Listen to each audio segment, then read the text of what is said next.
shots. France 3, Senegal 1. You can close the book on it now.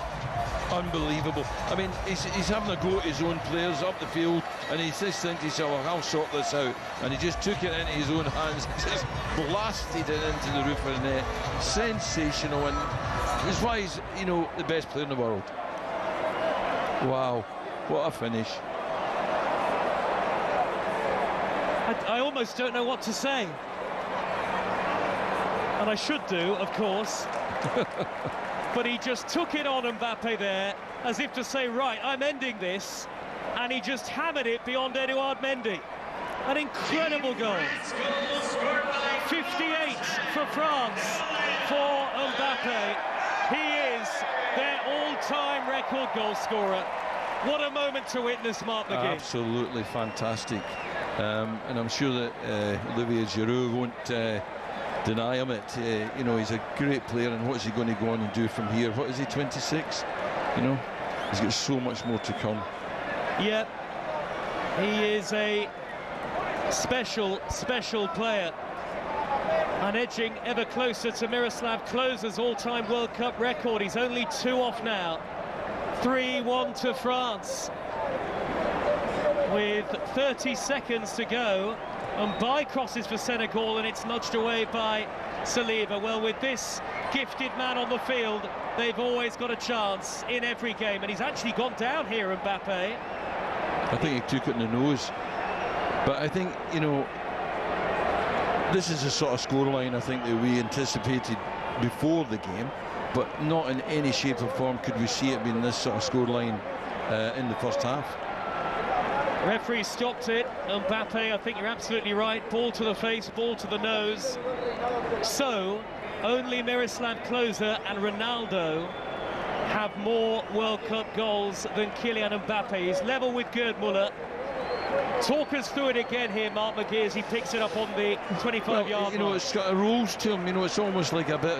The defender actually toes it away, takes a little touch on his right foot.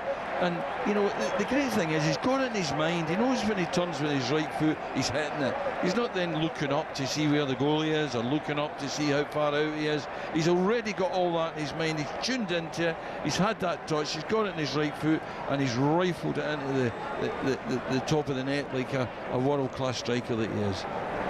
He started the day behind Olivier Giroud. He's now overtaken him. Mbappe is fine. He will finish the game. 3-1 to France. We've gone well over the 8 additional minutes, and France have given it away again. Here is Mbappe down the right-hand side in towards Dieng, and nearly no goal. It might be. Did the goalkeeper gather it? He did. Magnon able to juggle the ball and stop it from crossing the line. Well, I thought it was over the line. I was waiting for the referee to signal that his watch had burst or whatever. It looked to me as if it was, but clearly it's not. Just no, enough. It's not. On wow. the stretch from the goalkeeper. That's what an end to the time. game. It's King Kylian Mbappe's day. The records have tumbled, and so in the second half did Senegal. France with an early signal of their World Cup intent, an abundance of talents on show, and certainly in the second half they delivered.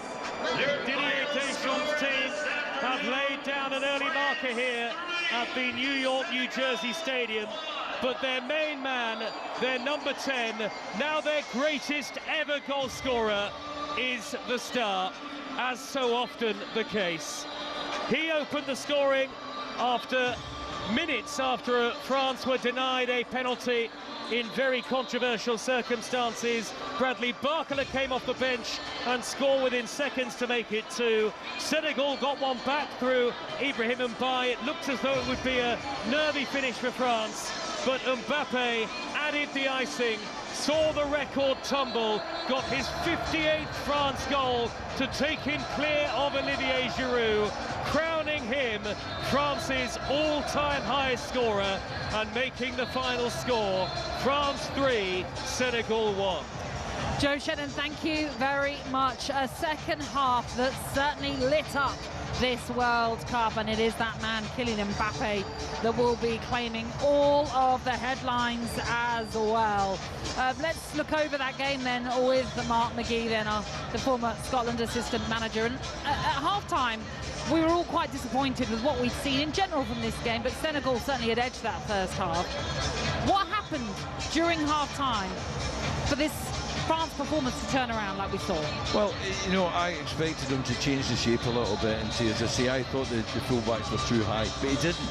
You know, all that seemed to happen was that he energised them. Yeah. You know, whatever he said to them, suddenly they went up a gear, and suddenly they were moving better, they were moving quicker, they were combining better.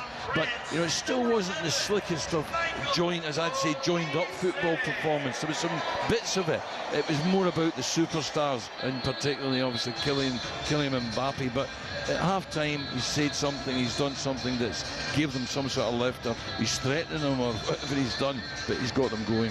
It also seemed to, at times, have Elise coming more central. Mbappe going to, they started switching things around a little bit, making it more difficult for Senegal to know where to go, who to be with. And we spoke about it in the first half, how they were all standing still. You know, when the centre halves, for instance, got on the ball, when Mbappe, Uwe McCammell got on the ball, what he saw was static bodies. Didn't in the second half. He saw people running, people moving, people across the pitch as well as up the pitch, and suddenly they had targets and little balls they could slide through. 3-1 with 2 goals for Kylian Mbappe. We've heard how he now is the all-time top goal scorer when it comes to France. He is now 2 off the World Cup record of Miroslav Klose as well. He has become, no surprise, the highest goal scorer by a Frenchman at a World Cup as well, surpassing Just Fontaine. You can only imagine there's going to be more records broken by this man. Oh, goodness, yeah. I mean, he'll go on for probably another at least 3 World Cups. You know, he could end up with double what he's got already. Never mind what he gets in this World Cup. So he's got 2 already, 1 game. He's got another game next week, which, you know, looks like it's got goals in it for him. So, you know, he could be racing ahead of the rest. And in terms of that penalty that wasn't given, just to reiterate what happened there, I mean, in some ways, you have to sometimes go, even though you might disagree with the decision, the referee wasn't swayed by the fact that VAR had called him over. He decided to stick with his own opinion, which that it wasn't a penalty. He said that the attacker, that being Kylian Mbappe, initiated the contact. I'm not having that. You know, Kylian Mbappe's tried to ride him. You know, he's tried to get over him. He's trying to score a goal. He's not went down deliberately. He's come in, he's missed the ball, his knees caught the inside of his left ankle, which has pushed it to the right-hand side, and it's caused him to unbalance and go down. For me, it's a stonewall penalty, and worse for me than the referee has been told that Mark Clattenburg has, you know, qualified it and said that it's not a penalty. I'm disgusted by that. Well, Mark Clattenburg, just to reiterate on television, had said that it wasn't a penalty because it wasn't a clear and obvious error, and therefore the referee should not have been called over to the VAR monitor. But by your look, the look you're giving me is one of, well, just anger. Well, what's a clear and, what do you mean a clear and obvious error? You know, why have they called him over? They've called him over because they've looked at it and they've seen what we've seen. They've seen that there is contact, that Kylian Mbappe isn't playing for a penalty, and that the challenge has caused them to go down. There's no ambiguity about it for me. It is a stonewall penalty. It wasn't given. It didn't matter in the end because France went on to seal the victory, and that means that currently they are top of the table, but of course Norway and Iraq are still to come late on this evening. It's time now for us to pick our king of the match with Burger King.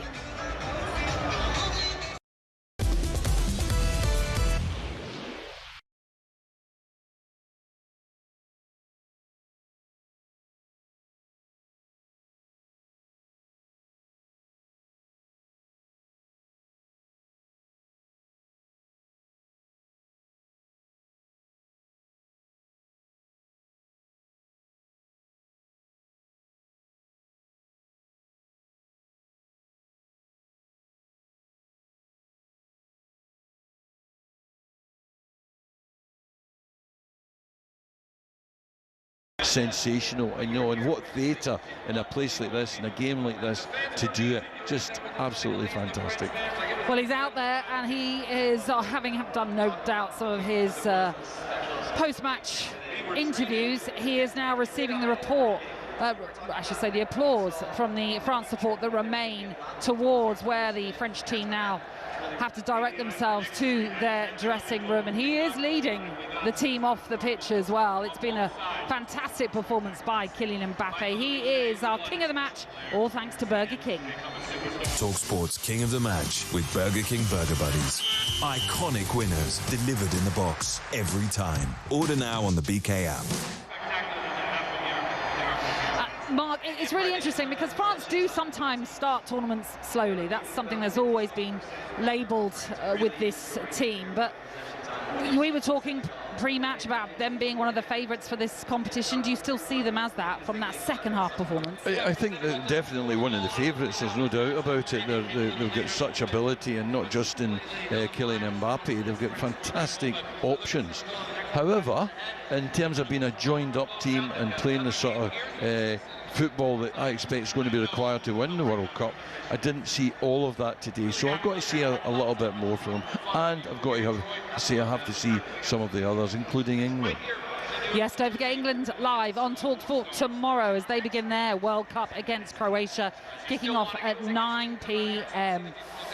Didier Deschamps, fascinating to see him just standing and marvelling really at the French support that remain here in this New York, New Jersey stadium, otherwise known as the MetLife Stadium. He's got a big smile on his face, and why wouldn't he? Because whatever he said to his French team at half-time did the business. They were underwhelming in the first half, but my goodness, did they up it in the second, and they've come away with that 3-1 victory. Our live football, by the way, continues for you with the second game from Group I on talkSPORT 2. You're going to be in the company of Ian Danta and former Republic of Ireland striker Tony Cascarino. That one getting underway at 11 p.m.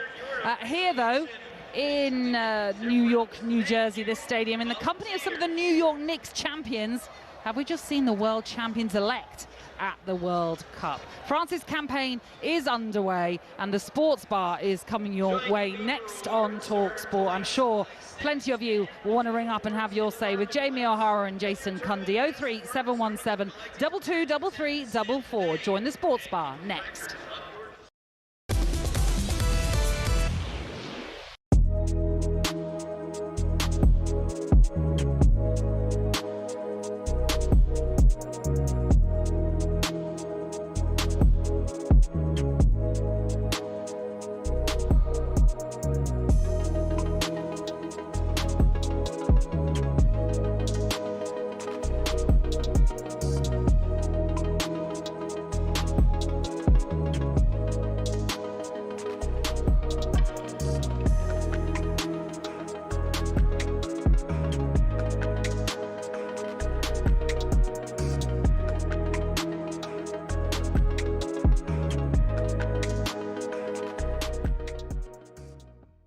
I don't know the difference between where Spain are the first number one ranked FIFA side in the world. And they are languishing somewhere in the 60s. Okay, it's a chasm in the modern game, a chasm. And you think about the value of that Spanish squad that started and the value of the Cape Verde team that started in terms of monetary value to any football club. It's a little bit like PSG playing someone from the conference. Oh, no, it's not. No, that's a bit. Is it bigger? Yeah. Is it bigger than that? Let's do PSG versus Basingstoke. Rotherham. Oh, no, so Rotherham are higher up. Do you think? Yeah, League One. Oh, no, I think I'm going lower than that. What? That's harsh. That's harsh. Well, they're European champions, Spain. Yeah. The best side in Europe. Yeah, but Cape Verde got players that play in Europe here and there. Yeah, I think we're going non-league though, mate. You going non-league? Yeah, I think Cape Verde. If Cape Verde. Nah, man. No, they're a non-league side in world standards. Yeah, but you can't do that. I just did. Oh, it's not right. No, I don't mean to be disrespectful. You're being disrespectful. No, I'm not. Actually, it's a backhanded compliment. How? I'm trying to find the Because compliment. of where they are ranked. They're at the World Cup. You're calling them non-league. Yeah. They're at a World Cup. Yeah, I know, but they are non-league. And what I'm trying to do is bring it back into European. You can't really do that, though, can you? Can't really do that. I think no. That's harsh. Is it? Yeah, non-league. Woking. Like, come on. No, they're not. They're not. They're better than that. At least call them like Crawley or something. Crawley, League 2. Let's go. I'll go League 2. I'm not going non-league. Okay, Crawley's not having it. I'm not. Let's bang out of order. They're at World Cup, mate. No, I'm not being disrespectful. I think what we're doing here is we're looking at all the teams in the world. And so European champions, PSG, all the teams in Europe, all the non-league teams and everything in Europe. Cape Verde they're non-league, mate. All right. That's what I'm going. That's your prerogative. I don't think that is. I don't think it is. So I really think. I don't mean to be disrespectful. No, you are. No, you are. No, I'm not. Look,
Yeah, good evening and welcome to the Sports Bar and Talk Sport. Me, Jamie O'Hara, and him over there, Jason Cundy. Has anyone seen Trent? That's harsh. Been a huge day in the World Cup. France just beat Senegal 3-1. Kylian Mbappe becomes France's all-time goal scorer. Stunning fashion. He's 2 goals away from Miroslav's closest World Cup record. Could we see that happen in this World Cup? Also, Tino Livramento leaves the England squad due to injury. Trevor Chalobah takes his place. Right decision from Thomas Tuchel. Trent Alexander-Arnold. What has he done? He plays for Real Madrid. He can't get in the England squad. It's an absolute joke. We're going to be heading to stateside. We look ahead to England's opening game against Croatia tomorrow. But to get involved in this show, you want to talk World Cup? 03 717 22 3344. Whoa! Hey, mate. Hello, matey. How are you? I'm all right. How are you? Where you been? Where have I been? You know. World Cup going on, Jay. Yeah. Not the big guns, though. Big guns ain't played yet, mate. You had France? Had a little bit of a rest. You had a long season on the sports bar. You're doing my nutting. Yeah. Had to get away. Wait, listen. Regroup. Come back for the big dogs. Hold on a second, right? It ain't my fault Spurs are garbage. So don't ever pop at me. I'm not playing centre half. By the way, Spurs are back. Oh, here we go. Spurs here are we go. back. Van Hecker, Senesi, Robertson, Tonali. We're getting them all, Jace. We're getting them all. We're coming for you. You might survive a relegation fight. Well done. Spurs are back. Well done. Well done. Spending all that money, climbing out of 17th spot. You live at 17th, mate. How you been, mate? Let's not talk about Spurs. You brought it up, not me. No, you brought it up. No, you did. No, you 100% brought it up. How you been? You missed me. I've been seeing your clips, mate. Obviously not. What do you mean? Yeah, I've been trying to get away from you, and all I see is Cundy online just causing absolute carnage. No. Yes, mate. That's not fair. Yes, you're going to get us cancelled. No. Honestly. No, that's Why are you wearing a high T-shirt? No, that's not fair. No, I explained myself. It was pure bad luck. There was a bag outside of all the World Cup shirts. I dipped my hand in, pulled out, happened to be Haiti, and I couldn't believe it. I'm Charlie Adams. You're causing me problems, mate. You're causing me problems. I'm down in Port Banús. I'm trying to walk down the strip, have a good time. Got people coming up. Where's Cundy? Where's Cundy? Oh. Scottish lads come up to me. Where's that Cundy? Don't know, mate. Don't know. Nothing's doing me. Oh, you don't. And it suits you. Honestly, mate, you're putting me under the gun. Right. No, calm yourself down. I've explained myself. It was pure bad luck. The bag was there. I dipped my hand in. It's like the claw. You know the claw? You only go at the circus. You put in a couple of quid and there's like a, I feel like I'm at the there's a circus every teddy. night with you. There's a teddy there. And you know the claw? And you after one little teddy and you grabs the ears of another. That one you can see. I didn't say literally, I put my hand in, pulled out, Haiti shirt come out. When it came out, I'm like, I can't believe it. I cannot. Charlie Adams in the office had to come do a handover. You're full of guff, mate. You're full of guff. What you saying? I'm calling me a liar. Well, yeah, you are a liar. You're 100% a liar. I mean, it's not the first time, is it? Why are you mentioning like the previous Mr. C? What do you mean? Why you got to do that? I don't know what you're on about. I'm just saying, it's not the first time you've lied, is it? No, you know? To be fair, it's not. No, to be fair, it's not. No. Just calm down, mate. No. Right? No, that's not a lie. You need to get reined in. Jay. I've realised you need a leash on you. No, Jay, that one is pure bad luck. No. The PSG one, I own. The PSG one. No, I own that. I was away. You know, I didn't want to do the Champions League final, and then I sit there, it was uproar. No. And I thought, you know what? I need a bit more time away. Cundy's, you know, I need to get away from him just to regroup, get my head ready for a big month of World Cup action, and then bang. Now Scotland hates us. Well, they probably hate me anyway. I mean, but there is unbelievably the bag's gone missing. Right? No one knows where the bag is. Yeah, I bet they don't. So they're trying to get the bag back for Friday. Just I'm gonna rein you in. As the lucky wife always says to you, when you go, Mr. Cundy, you go a little bit too far. Rein it in, Cundy. Rein it in. Yeah, but you're not the lucky Mrs. C. You got no more. You're telling her I can't control you. She's got more control than you, man. Well, it's good to be back, mate. Yeah. We've got a big month. Do you want to know what you've missed? Go on, what have I missed? Come on. What have I Right, it missed? started off, Mexico beat South Africa even, 2-0 the opening day in the Azteca. Yeah. A brilliant opening. Canada won. Bosnia and Herzegovina, that was 1-1. Yeah. Not much going on. South Korea, mate. South Korea. Mm. Doing a little bits, by the way. USA, I mean, I battered Pulisic Yeah, I know you did. a couple of days ago. Heart as big as a pea. He was magnificent. Yeah. Suits him. So you spoke guff again. No. He when it suits him, he's all right. You wait till it doesn't suit him, mate, he goes missing. Right. Paraguay, They were good. USA were brilliant. Yeah, really good. Brazil won. Morocco won. Morocco. Don't count them out. They are. They're all right. They're one of those teams you go, they're better than I thought. Qatar, Switzerland, forget about that one. That's terrible. Netherlands. What do you mean? I think Qatar, Switzerland. That's a good game. It was. I watched it, Jason. It was good. Right, you tell us about it then. Jay, honestly, forget that game. No one's missing anything. Netherlands 2, Japan 2. Netherlands. Japan are a bit of an underdog. Japan's another one. They're a bit of an underdog. Yeah. You don't want to get them. You get them on a good day, you're in trouble, as Netherlands found out. Germany against Carousel. I don't know. Germany's second half are excellent. Carousel. I mean, that's part of the. We'll talk about Haiti in a second. Oh, we will talk about Haiti now. But Carousel, forget them. Forget them, mate. Scotland won, mate.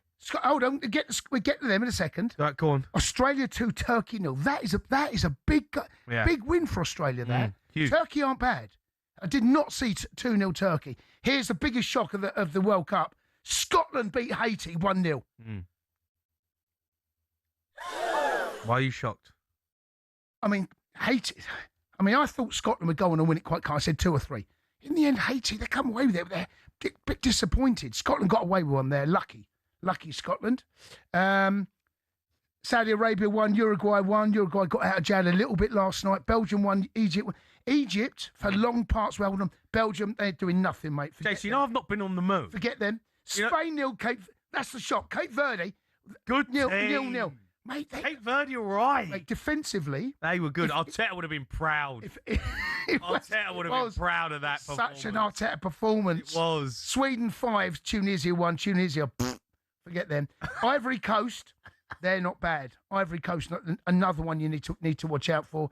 Iran 2, New Zealand 2. Yeah. New Zealand led both times, but Iran come back. I know they feel a bit sorry for themselves, but both are going out. Forget those two. Okay. And tonight we saw, and I've been saying, not seen any team yet that worries me in the World Cup. And at half time, I was saying to you, Jay, not worried about anyone at the minute. France didn't look great, did they? First 45. Did not look good. Second half, you go. Mr. Mbappe. All right, okay. Mr. World Cup. I get it. Yeah. They're the favourites. Well, I've said before. Mate, they were frightening in the second half. They were frightening. Elise, Mbappe, Barcola, come on. I mean, wow. Yeah. Wow. They're a proper team, mate. They are. Mbappe, for me, is just ridiculous. He's the one. He's going to go down as the greatest goal scorer in the World Cup history. That'll happen probably this World Cup. Yeah. Probably happened. Mate, the thing is what I worry about. See, like with them, France, they weren't great in the first 45 minutes, but they just bang, they flick the switch. Yeah. Runners in behind, pace, making things happen, creativity. I just don't know if England have got that. No, we don't. We don't. Have we got that? Like them runs that they were making in behind. Harry Kane ain't making it. Well, at half time, the conversation was different. So let's see how things develop. But the first goal from Mbappe, his movement, right? I played against centre forwards, and you look one way, and then they've gone. And when they've gone, they stay gone, and he stays gone, mate. The pass, pretty much every forward stayed gone against you. Even the slow ones. Yeah. The ones that can't run. Duncan Ferguson stayed gone. No, seriously, that movement, the movement encourages the pass. So without the movement, the pass doesn't happen. It's one of those goals you go, yeah, wow. Yeah. It's a wow goal, that first one. Yeah, the second one weren't bad. Mendy? Mendy is a great strike. It is a great strike. Straight from kickoff. It is a great strike. If Pickford lets one of those in tomorrow, I guarantee you and I are sitting there going, Pickford's got to get at least a hand on it. Yeah. Get something on it. No, I hear you. It's a great goal, though. It was a great goal. I mean, it was the fact that they'd just gone 2-1. I know it was last 4 minutes of the game, but Mbappe was like, I'm not having this. No, and he's bang. He's one of these players, and you get them a generation when they're on the big stage, they just know they're the don, they're the dog. Step up, bang. What about the penalty decision? Oh my gosh, jeez, that was one of the worst decisions I've ever seen ever. I mean, how the World Cup were going to allow that to happen? That referee was not good. It's disgusting. It was a shocker. It's disgusting. It was bad. Can you imagine if he was in charge of the World Cup final? Yeah, and that's in the last minute, and then Senegal got the other end and score a winner. That's why VAR was brought in. I understand why he got it wrong in the first instant. I get why he made a mistake, because their players are moving at such pace, but he got it wrong. When you're shown the evidence and you've got camera 1, camera 2, camera 3 and camera 4, how can you not then see there's no contact with the ball and the defender's leg comes in and Mbappe is trying to ride the leg and he catches him? Wow. I mean, that's one of the worst decisions you'll see. One of the worst decisions I've seen in probably all season, actually. That disgusting, mate. It was a bad decision. It really was a bad decision. So right now, the only team that's scared you is France? I think so, yeah. I think so. Germany were good, though, mate. Yeah, Carousel. No, mate. They're 7-1. They put them to the sword. They were ruthless. First half, they weren't great, Germany, but they turned it on a little bit like France did. But you need to see the next game, don't you? If Germany turn up and get their chest out, shoulders back. All right, get your calls in. You want to talk about France? You want to talk about Mbappe? We're going to build up to England as well. We take on Croatia tomorrow. What a game that's going to be. Get involved in the show. You are listening to the World Cup Sports Bar on talkSPORT, brought to you by Burger King, Burger Buddies. Total tournament satisfaction delivered by the experts. Order now on the BK app.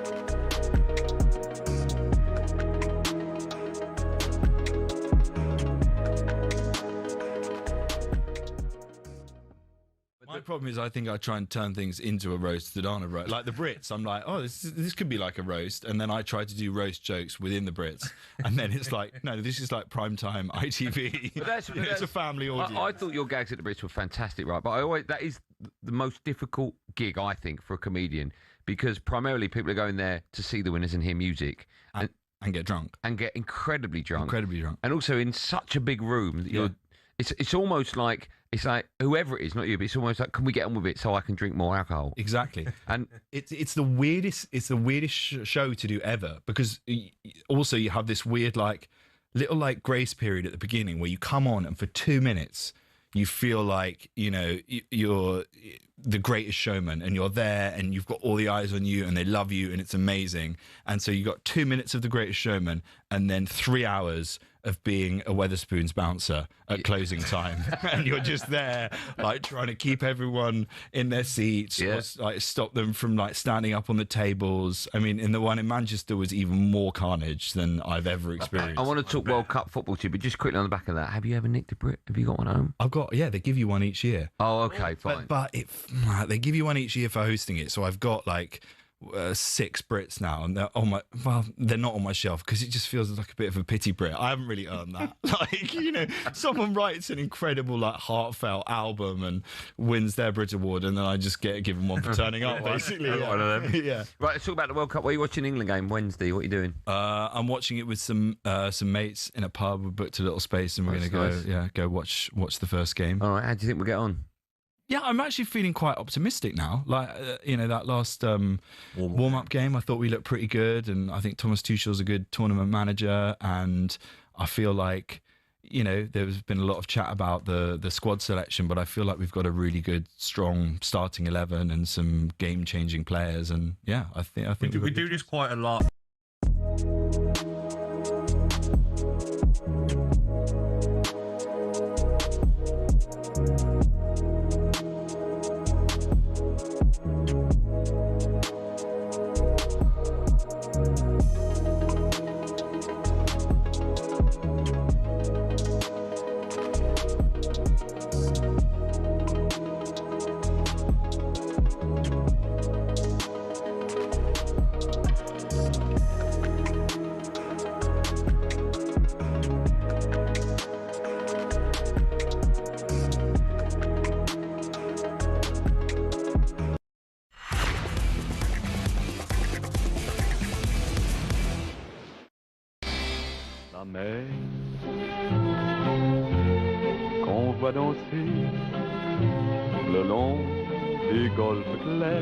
You are listening to the World Cup Game Day Sports Bar with me, Jamie O'Hara, and Jason Cundy.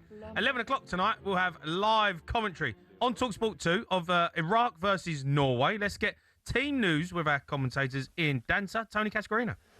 Thanks very much, boys. Well, it's Iraq's second World Cup. Their first was on this side of the pond as well in Mexico, 86. Norway haven't been at a World Cup, unbelievably, since France, 98.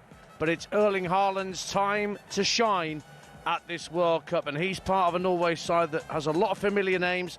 Oya Newland in goal, was once at Villa. Julian Ryerson, Christopher Ayer of Brentford, Torbjorn Heggen once of West Brom, and David Moller-Wolf of Wolves in a back four. Sander Berge of Fulham at the base of midfield with Martin Odegaard from Arsenal to his right, Frederick Arsnes of Benfica to his left, Alexander Sorloth, who was briefly at Crystal Palace, along with Erling Haaland, and Antonio Nusa in their front three. As for Iraq, there's one familiar name to regular talkSPORT listeners. That's Ali Al-Hamidi, who became the first Iraqi to play in the Premier League with Ipswich Town last season. He's part of a 4-4-2 formation. Iraq were the last team to qualify for this World Cup. They got a win over Bolivia in the final playoff in March to book their place in the United States, Canada and Mexico. 11 o'clock kickoff on talkSPORT 2. It is Iraq against Norway in France and Senegal's group. OK, time now to hear some of your share takes with Burger King. Shared takes on talkSPORT with Burger King Burger Buddies. Total tournament satisfaction delivered by the experts. Order now on the BK app. Right, let's go to London. He's a Chelsea fan. Right, London? London, up at Chelsea. Hey, up the Chelsea, Jace. Good evening. How are you? All right, matey. I'm all right, matey. How are you? You been watching the games tonight? Oh, yeah, of course, man. Come on, come on. This is like, you remember 2002, boys. Come on, that was like, that was beautiful. That was just a beautiful game. It was a beautiful game, and call me crazy, call me mad, but I really do see a potential the last game of the World Cup. These guys could be their finalists. If Portugal don't do it, I can see Senegal and France being the finalists. I don't know why. What? I don't know why you disagree with that. I know we haven't seen England. We haven't seen everybody. No. London. I get France. I can get on board with that. Senegal. Jamie. What do you mean? Jamie, are you doubting them? You think they're going to be in the final? Jamie, they'll grow with the tournament. You just got to be 3-1. Jamie, they just got beat by the best team there is right now. One of the favorites, if not the favorites. Come on. You saw what they did to them in the. London. You saw what they did to them in Jamie. London. Jamie, just listen to me for a second. Yes, sir. What are you on about, mate? They're a good. Listen, they done all right. 45 minutes. They done all right. They ain't getting to the final. Yeah, they could. Listen, Jamie, it's clear to me that you don't know watch AFCON. And I know you guys look down. I watched the AFCON. I watched the final. They walked off. Well, they walked off because the referee was rubbish. Come on, man. You know what? I don't believe in.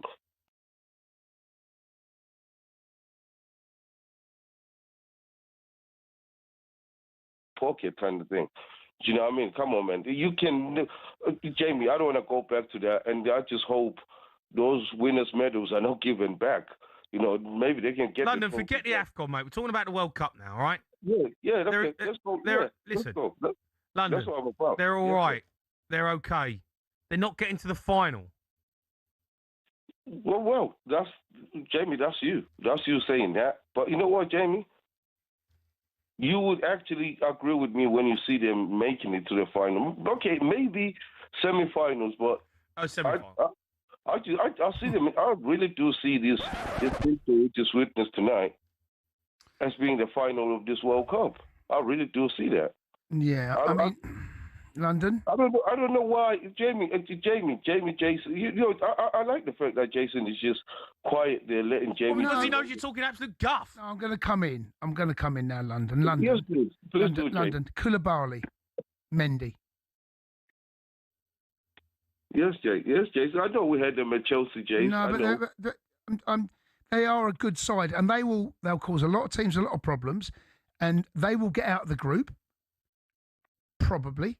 But I don't see them being dangerous enough, and I don't see them defensively being great enough. I just don't. I'm not convinced by.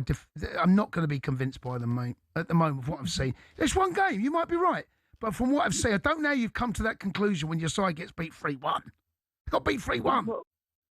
And there should have been 4-1. It was a penalty. You got away with it. They absolutely got away with it, right? Senegal got away with it. It should have been 4-1. Don't you think France got away with it? In the first half? Look at France.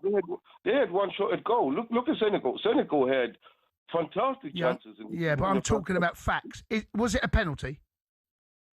Jason, my respect to the referee. Mbappe initiated that contact. Oh, whoa, London. Are you saying that's not a penalty? Jason, that is not. Look, that's not. London. It's London. debatable. It's debatable. It's not even debatable. London. It's minimal contact, Jason. It's minimal contact. He skips past him. He brings him down. Jason, yeah, I know you give the benefit to the attacker and stuff like that. I can understand that. But looking at it over and over, there is contact. It's a contact sport, but it's not enough contact to send him down. I tell you what's going to happen. London. That referee is going to get struck off. I doubt that, Jason. If FIFA's got something about them which they don't have, if they've got substance about them which we all know they don't have, they would actually respect the ref for sticking with this decision. That ref will be going home. Get struck off. He needs to go home. That ref will be going home. His overall display was I thought was pretty poor as well. There was a number of decisions I thought he got wrong. That is a howler. Jason, do you know what? Before that penalty shout, I had the referee, if I was scoring him, I had the referee on like maybe minus something. And when he made that decision, I had him on +10 because I thought that takes guts. And you know what? I respect him because everybody expects it's Kylian Mbappe, and you know what? Everyone is expecting you to give that pen. That is minimal contact, Jason. Why do they send him over? That is minimal contact, Jamie. No. Hold on. When you listen, I've been in that situation. When you go to ground in the box, right, and when you go to ground, you are out of control. It's a lunge of desperation. But sometimes you think you can get there. Sometimes you get there. Sometimes you don't. If you don't get there, and you make contact, 100% a penalty. But Jason, that is minimal contact. Doesn't matter. You are. Didn't get the ball, London. You are sliding on your backside. Okay, Mbappe is in his stride. His left leg catches the thigh. I'm not. Do you know what? I don't even know why I'm arguing with you. This conversation's over. London, it's over.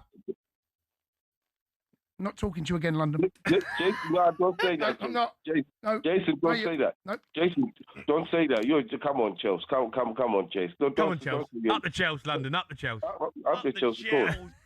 London, listen, mate. Thanks for your call. If you've got a shared take of your own, you can voice note us. Simply give us a call. 03 717 22 3344. That's all thanks to Burger King. Shared takes on talkSPORT with Burger King Burger Buddies. Iconic winners delivered in the box every time. Order now on the BK app. Right, let's go to Tim. He's a Man United fan. Right, Tim? Timothy? Hey, how's it going, boys? Good, matey. How are you? Good? Good. I'm good, yeah. Where are you phoning? Are you phoning us from Canada? Yeah, calling in from Canada. Nice. So an hour away from Toronto. Nice. What game? Sorry, what game are you at? Am I being thick? What game are you at? What game was I at? Yeah. What do you mean? You ain't been at a game. He's just phoned us from Canada, mate. I'm just saying I live about an hour from I thought it says at the game today. It's on the game today. Right, sorry, mate. yeah. Rain on. Sorry, bud. It's all good. I thought it said at the game. It's all good, man. Go on, what do you want to say? If you're still listening, that was a pen all day long, man. Yeah. All day long that was a penalty. Terrible. I don't know how I can argue that, but Elise and Mbappe they were just cooking in the second half. Like, just absolutely dominant. They look so dangerous. They were my pick to win the tournament at the start, France, and they just look so good. Do you know what it is? It's the movement. Like, and once they get entwined with each other, like first half, they were not playing together. They was not on the same wavelength, any of the front three. But second half, they come alive. And the runs that they were making and the balls that at least they was playing, Senegal couldn't deal with it. I mean, the first and the second goal were just brilliant. I think Picola was absolutely fantastic when he came on as well. He was brilliant. Yeah, they're gonna be a problem for whoever they come up against for sure. I think maybe the first half, I'm wondering if because they were playing it would have been the 4 o'clock game over here. The heat was pretty coming. Like that it looked prime hot. sun. I mean, it looked. What was the time over there? Was it 4 o'clock kickoff for that over there? 4 p.m. kickoff, and I mean, and that must I'm have a been few hours roast. north of them. I'm outside right now, and it's roasting, so I can imagine how it was. I think we have to give Senegal some credit, actually, because even though France were off it, and there was the link-up play in the final third was non-existent. And I thought Mbappe was everyone was sluggish, all of them. Anyone in that front third, even Cundy, when he got into those areas, his passing was off point. Even to Achemi, when they got in those areas. But I think we've got to give Senegal some credit, actually, because I thought they were better. They were the better side first half. They couldn't punish France. Obviously, Deschamps has got into them and said, right, you lot, I'm going to keep the same team. You lot, get it right. And everything clicked. Everything clicked. Yeah, and Senegal couldn't live with them. I mean, I don't see it. Like, what defense that's in this tournament can cope with that movement? I can't. Cape Verde? Cape Verde done all right against Spain. Good team, Cape Verde, Tim. Good side. No, you laugh. You laugh. No, for sure. Like, I think Senegal went after them, though, right? I think Senegal pushed it after them in the first 45 minutes, and then second half, they obviously run out a bit of a gas. But you leave Koulibaly and 1v1 against Mbappe, mate, with grass in behind. You're in big trouble. I don't think teams. I don't think too many teams will play against France like that. No. True. Yeah? I think True. you have to start retreating when you're playing against France. But just real quick, looking ahead to tomorrow, is he going to start Rashford or is he going to start Anthony Gordon? What do you guys think? I think it's going to be Gordon, you know. Do you think? Yeah. Listen, if you'd asked me before the previous game against Costa Rica, I'd have said Rashford, but I think it just showed real intent, Gordon, like real desire. Rashford's got goals in him, though. Yeah. I'm not, but I just think if you ask me now, I'm going to go off that left-hand side. I'm going to go Gordon, and I would not have said that a week ago. No. Yeah. No. But I just that Saka? performance. Saka on the right. Depends how fit he is. Without knowing how fit he is, I know. You know, if he's fit, Saka starts. There was a lot of talk while I was away about his fitness, right? Yeah, and he came off the. Yeah. He does all right, Madueke, but it's that final pass cross decision. You know, if he gets that right, Madueke, Yeah. he can be a hell of a player. But he's the chance he missed against Costa Rica. I mean, that's unforgivable. I don't want to pillar him for that because he knows. Go with your right foot, he scores. If he's not fit, then Madueke. I don't mind Madueke at all. Yeah, but I'm going Gordon. Tim, listen, mate, thanks for your call. Keep them coming in. France proven they're the favourites of the World Cup. Now we'll build up to England as well. 03717 223344. You're listening to the World Cup Sports Bar on talkSPORT, brought to you by Enterprise Rent-A-Car. Whatever it is, they're here for it.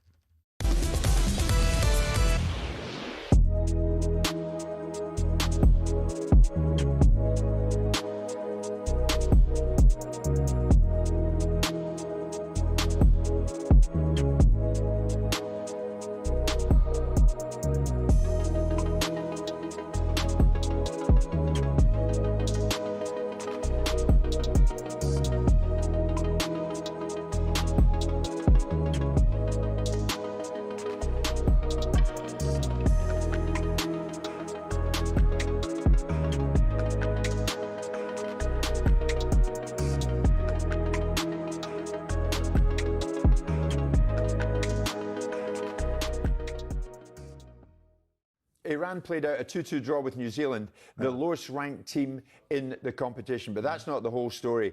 Post-match, the Iranian manager, Amir Galonoi, claimed that his side were the most oppressed at this World Cup, Simon, and I think he's got a point, revealing they were thrown out of the US immediately after the game. They weren't even able to undertake a recovery session. And they were told, get on your way, and headed back to Tijuana, Mexico, their training base, a day before they had intended to. Okay. The manager says afterwards, it seems like others are doing the planning for us. That's a hint at the US here, with decisions made elsewhere. Our team is the most oppressed in this World Cup. The federation is absent here. They don't even have their own federation here. Yes, listen, it's not ideal.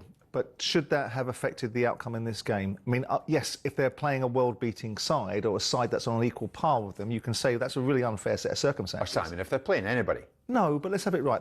In their favour is the fact they've got better players. So maybe the odds were slightly evened up a little bit. But as we saw with Troy talking about it yesterday, players staying in a different hotel in a different environment. Yes, the warm-down thing and those sort of things are not ideal. I understand that it's not ideal. But as we discussed yesterday,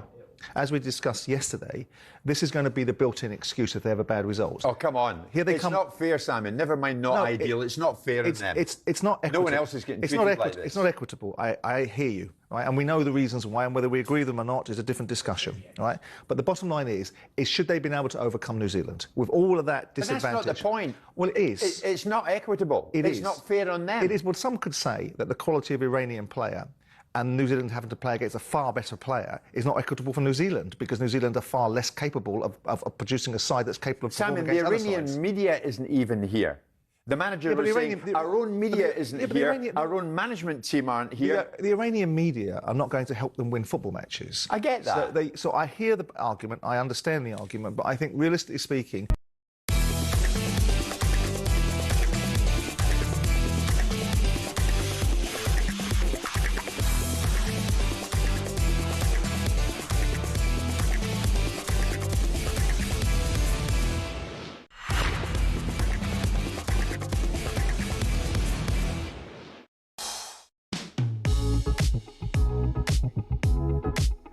talkSPORT are an official radio broadcaster of FIFA World Cup 2026, and to celebrate, we're giving you the chance to win £26,000 cash. And the best part, completely tax-free. That's right, £26,000 could be yours. Fund your summer and enter now. Here's how. For your chance to win, visit talksportwin.com or text WIN to 83338 by 6 p.m. on the 20th of July 2026. Text costs £2.50 plus your standard network rate, or send your name and number by post to Comp 1, PO Box 3190, Colchester, CO2 8GP, to arrive by midnight on the 23rd of July 2026. 18 plus, UK residents only. So for your chance to win, text WIN to 83338 now. This is a network promotion. Full T's and C's at talksportwin.com. Yeah, you are listening to the Game Day Sports Bar on talkSPORT. Me, Jamie O'Hara, Jason Cundy. Still to come, we've got Alex Crook live from Houston. But first, it has ended in England Women's T20 World Cup group game against Ireland. Watching for talkSPORT is Claire Cottingham. Yeah, England's women have beaten Ireland by 4 wickets in their second T20 World Cup group match. After winning the toss, electing to bowl, England tore through the opening lineup as Ireland lost 3 wickets inside of the power play. But Ireland, they fought back and scored some very valuable runs and ended with a flurry, thanks to a solid performance from 23-year-old Louise Little, who impressed in the death with a joint top score of 26. Ireland set England 119 to win the match, with 3 wickets for Sophie Eccleston. In reply, England started off quite steadily, but quickly were 3 down inside the power play too. But captain Nat Sciver-Brunt and Heather Knight steadied the ship for England, with Knight falling with 20 runs to win. One worry, though, for England was Sciver-Brunt retiring on 48 in the 16th over after only just returning from injury. Regardless, it was a bit of a shaky win for England. Next up, Scotland on Sunday. England win by 4 wickets. Right, let's go back to some calls. Let's go to Moni Mo, the Liverpool fan. Right, Moni. No, don't get him on. Right, Moni. No. How are you, mate? No. All right. No. What have you been up to today, Mo? Nothing much, just been watching the football. I just wanted to talk about the penalty, actually. I think you guys have been heavily influenced by Alan Shearer on comms and Guy Mowbray, because if you actually watch the replay... We listen to talkSPORT. Didn't have them on. You'll find... hold on, Mo. We weren't watching the telecoms. We were listening to talkSPORT's comms. You were still influenced by the comms. How do you know what they said? What did they say on talkSPORT? They were probably not some... No. I'm asking you now. Mo, I'm asking you. What did they say on talkSPORT? It's obvious they all follow the same line. How do you mean? Oh, that's a disgraceful. That's a disgraceful. No, Mo. Who's that meant to be? Mo. If you're Mo, I'm sorry, I'm going to have to stop you here, matey. If you're going to say that our judgment was persuaded by Joe something Shannon, that we heard, right? Joe Shannon. What did Joe Shannon have to say? Mark McGee. Right.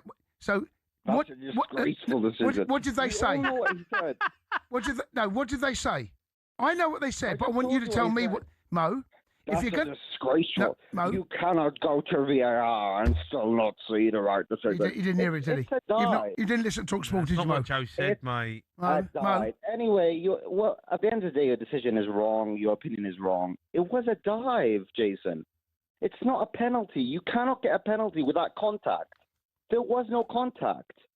He initiated the contact, like the referee said. Best decision ever. Initiated the contact and fell far too easily. Should have been a yellow. He jumped over his leg. I don't know why we get him on, mate. Don't know why we get him on. He didn't. I told you. There was no contact. We've got to ban Mo. How is this controversial? Mo, how is it on, controversial? Mo, listen. You've got to ban him. You're making me want to go on holiday already. How is it controversial? You're talking absolute rubbish. Reply to my... It's not rubbish. How is it controversial or rubbish to say that there was no contact, so therefore there is no... Did he get the ball? There was no contact. Did he get the ball? Did he contact his leg? Did he get the ball? Touch his leg? Did he touch his leg? Yes. No, he didn't. Mo. What's the replay? He jumped over his leg. Mo, did he get the ball? It was a dive. Did he get the ball? It was a dive. Did he get the ball? Didn't need to. It was a dive. Mo, did he get the ball? He didn't need to. Mo, did he get the ball? Answer the question. Did he get the ball? Did he get the ball? It was a dive. Oh, my God. Mo, I will ban you now. Answer the question. No, ban him. No, ban Mo. Did he get the ball? No, ban Mo, you're banned. He didn't. Get rid of Mo. Mo's banned until the end of the World Cup. You got a 6-week ban. Yeah, 6 months. Six. Gone. Get rid of him. Come back 1st of August. Honestly. Get rid of Mo. Absolute rubbish. Right. Can you put that? Can you just put on his little thing there, Mo, banned until the 1st of August? No, it doesn't even get pre-season. No pre-season. No, do you know what, right? That's when the season doesn't even start. Hold on. Yeah, you want to get... No, I reckon it's... 20th of August, whatever that is. 20th of August. I think after the Carabao Cup, first round. Carabao... Okay, right. 1st of September. Do you know what, mate? Maybe first international break. So that's on the 11th. Yeah. Right. Let's go after that. Second week in September, right? Wherever the first Premier League, second week of September. Champions League, though, as well, that mate. kicks He in. comes on, he talks daft. It does. Maybe we ban him to after And there's that. another international break. Yeah, there is. Ban him after that? Yeah. All right. But then the Premier League comes back. So what are we talking now? Yeah, I know, but Late October. mate, the Christmas fixture list, mate, there's a lot going on. Oh, there is. Don't need him. No, talking rubbish. 100% right. You know, there's a lot going on. We don't know if we need him, mate. Jay, and then the Champions League comes back. Yeah, knockout. Kind of knockouts. And then FA Cup. FA Cup starts then. Oh, my God. And then... Yeah. And then year's ban. He just got a year. Get rid of him. Yeah. Don't need No, he him. doesn't come back until mid-June next year. Right? Is he still there? Moaning. Whatever. Whatever.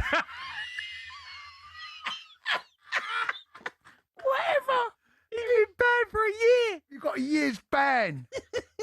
Mo. See you later, Mo. How you going to... Sorry, get Mo back. When I speak to him. How you going to deal with a year's ban, Mo? Literally nobody cares. You do. Poor old Moaning. That's it. Put the red mark next to him. Yeah, just say banned. Banned. I tell you what, we'd be kind. After the Champions League final, he can come back. All right? That's fair. Yeah, when in the off-season. Yeah, there's no football. There's no football. we need callers like Mo. Right, let's go to Spencer. He's a Liverpool fan. Right, Spence. All right, Spen. Oh, good evening, Al. Yeah, thank you for having me on. Yeah, well, a game tonight in the second half anyway. All I can say is I agree with Jamie. I agree with you, Jamie. France played better in the second half, obviously. They're not going to win the World Cup, I don't think, going by that performance. Who do you think's going to win it then?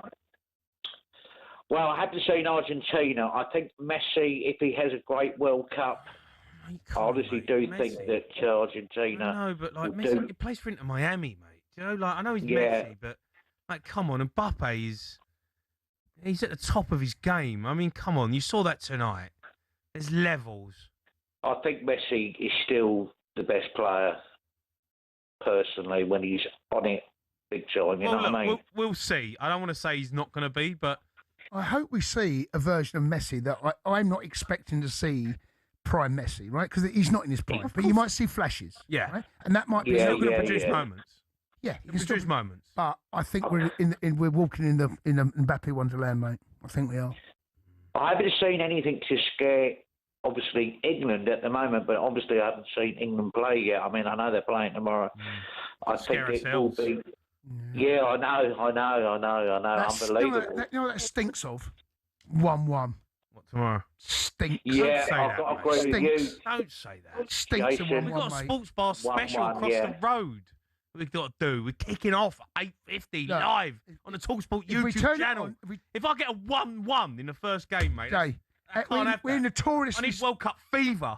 Right. It's not my fault, is it? I don't know why you're blaming me. Because you just said it stinks of 1-1. It stinks. Sorry, go on. No. I'm looking at 1-1, and Harry Kane will have a great World Cup this time round. He had a great World Cup last time, but unfortunately, we got beat in the semis, didn't we? So, I mean, Croatia are not a weak side. That they give problems to a lot of football teams. Right, listen, Spence, I'm going to have to break, but keep your calls coming in. We're going to build up to England's game. You want to talk about Mbappe? He's broke France's all-time goal-scoring record tonight. 03 717 22 33 44.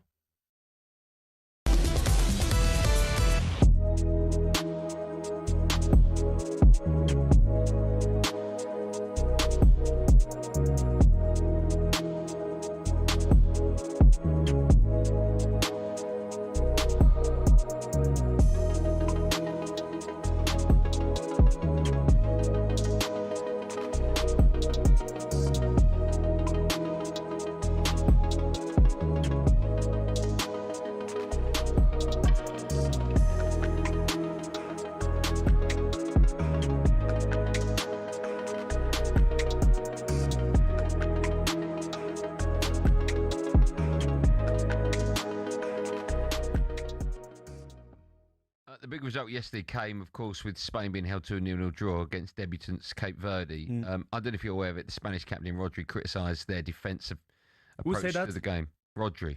He said, "This is what he said. He said that's how they play. They don't get past midfield. It's a matter of improving our finishing." I think it's arrogant. Tell me. Don't expect Cape Verde to get the position of the ball and to create many occasions against Spain. Spain is one of the best teams in the world. So the way he said that, I think this is disrespectful for Cape Verde. And I think you should look at yourself in the mirror because you should have done better than that to win that game. You had some occasion to score, you didn't, and I think you have to put credit on the Cape Verde players because I think they defended like lions on the pitch. Let's not forget as well, Spain had 27 shots, 7 shots on target. Ferran Torres has got to score that one where it's the bar. Sometimes you got to look at yourself, not at the opposition. Are you look at? We don't want to go back to Arsenal. Frustrations. If Arsenal went open against PSG, we've seen what happened in the Bayern Munich game. You have to play to your strengths. And Cape Verde, like you says, defended like lions. The goalkeeper was outstanding. You know, if you don't like their style of play, it's up to you to do enough, you know, to win that game. I mean, I don't like those criticisms, you know, when you meet opponents that are not at the same level. And at the end, you share the points, and you think, they were too defensive. And he's done that before, Rodri. Yeah, Scotland that he did it. Exactly. The same thing, yeah. So I don't like it at all. Do you think we're going to see a lot more of that in this World Cup with the so-called bigger teams being held against the small ones? We saw it in Brazil and Morocco, right? Of course. Do you think it's a case of you would have played against one of the greatest Brazil sides of all time? Do you think it's a case of the bigger teams aren't as big as they used to be and the gap is much smaller now and maybe the smaller teams have worked them out a bit? The gap is not the same that it used to be before. So they have to realize that even small team, you know, has improved a lot individually and collectively. And, you know, nowadays, those guys are prepared the same way physically. So at the end of the day, I think the difference can be made technically and the creativity as well.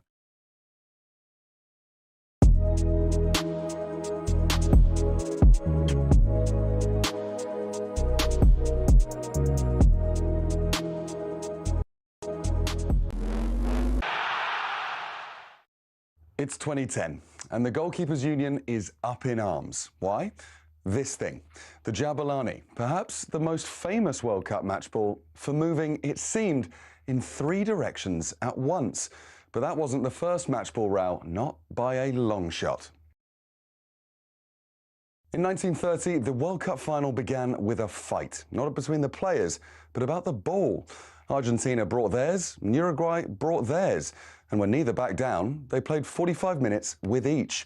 Uruguay, with the T model, came out on top. This was the era when balls were heavy. They were classics, sure, but they could double in weight during a thunderstorm. Before we go on, I will tell you that the 1962 ball was called Mr. Crack. A ball that was so heavy when wet, several European teams refused to use it. Instead, the 1958 Top Star was used, most famously for the quarter-final between Czechoslovakia and Hungary. By '66, we had the Slazenger Challenge. Because people watched They Think It's All Over in black and white, we forget the ball was actually bright orange or red, whatever that colour is. But it looked like a floating smudge to people at home.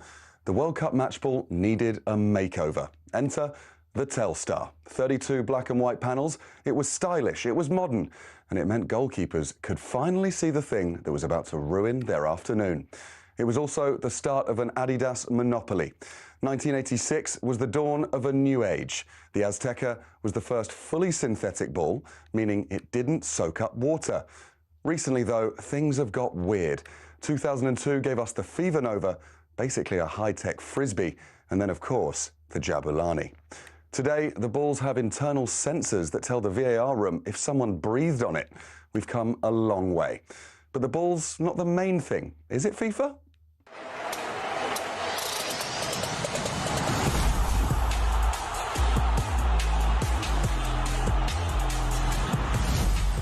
It's just a ball.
Yeah, good evening. Welcome to the World Cup Game Day Sports Bar. Me, Jamie O'Hara, and Jason Cundy. A reminder, we have a brand new Sports Bar podcast. It's available now, featuring all of the best bits from the show. Still to come tonight, we're going to be joined by talkSPORT chief football correspondent Alex Crook. He's live in Houston.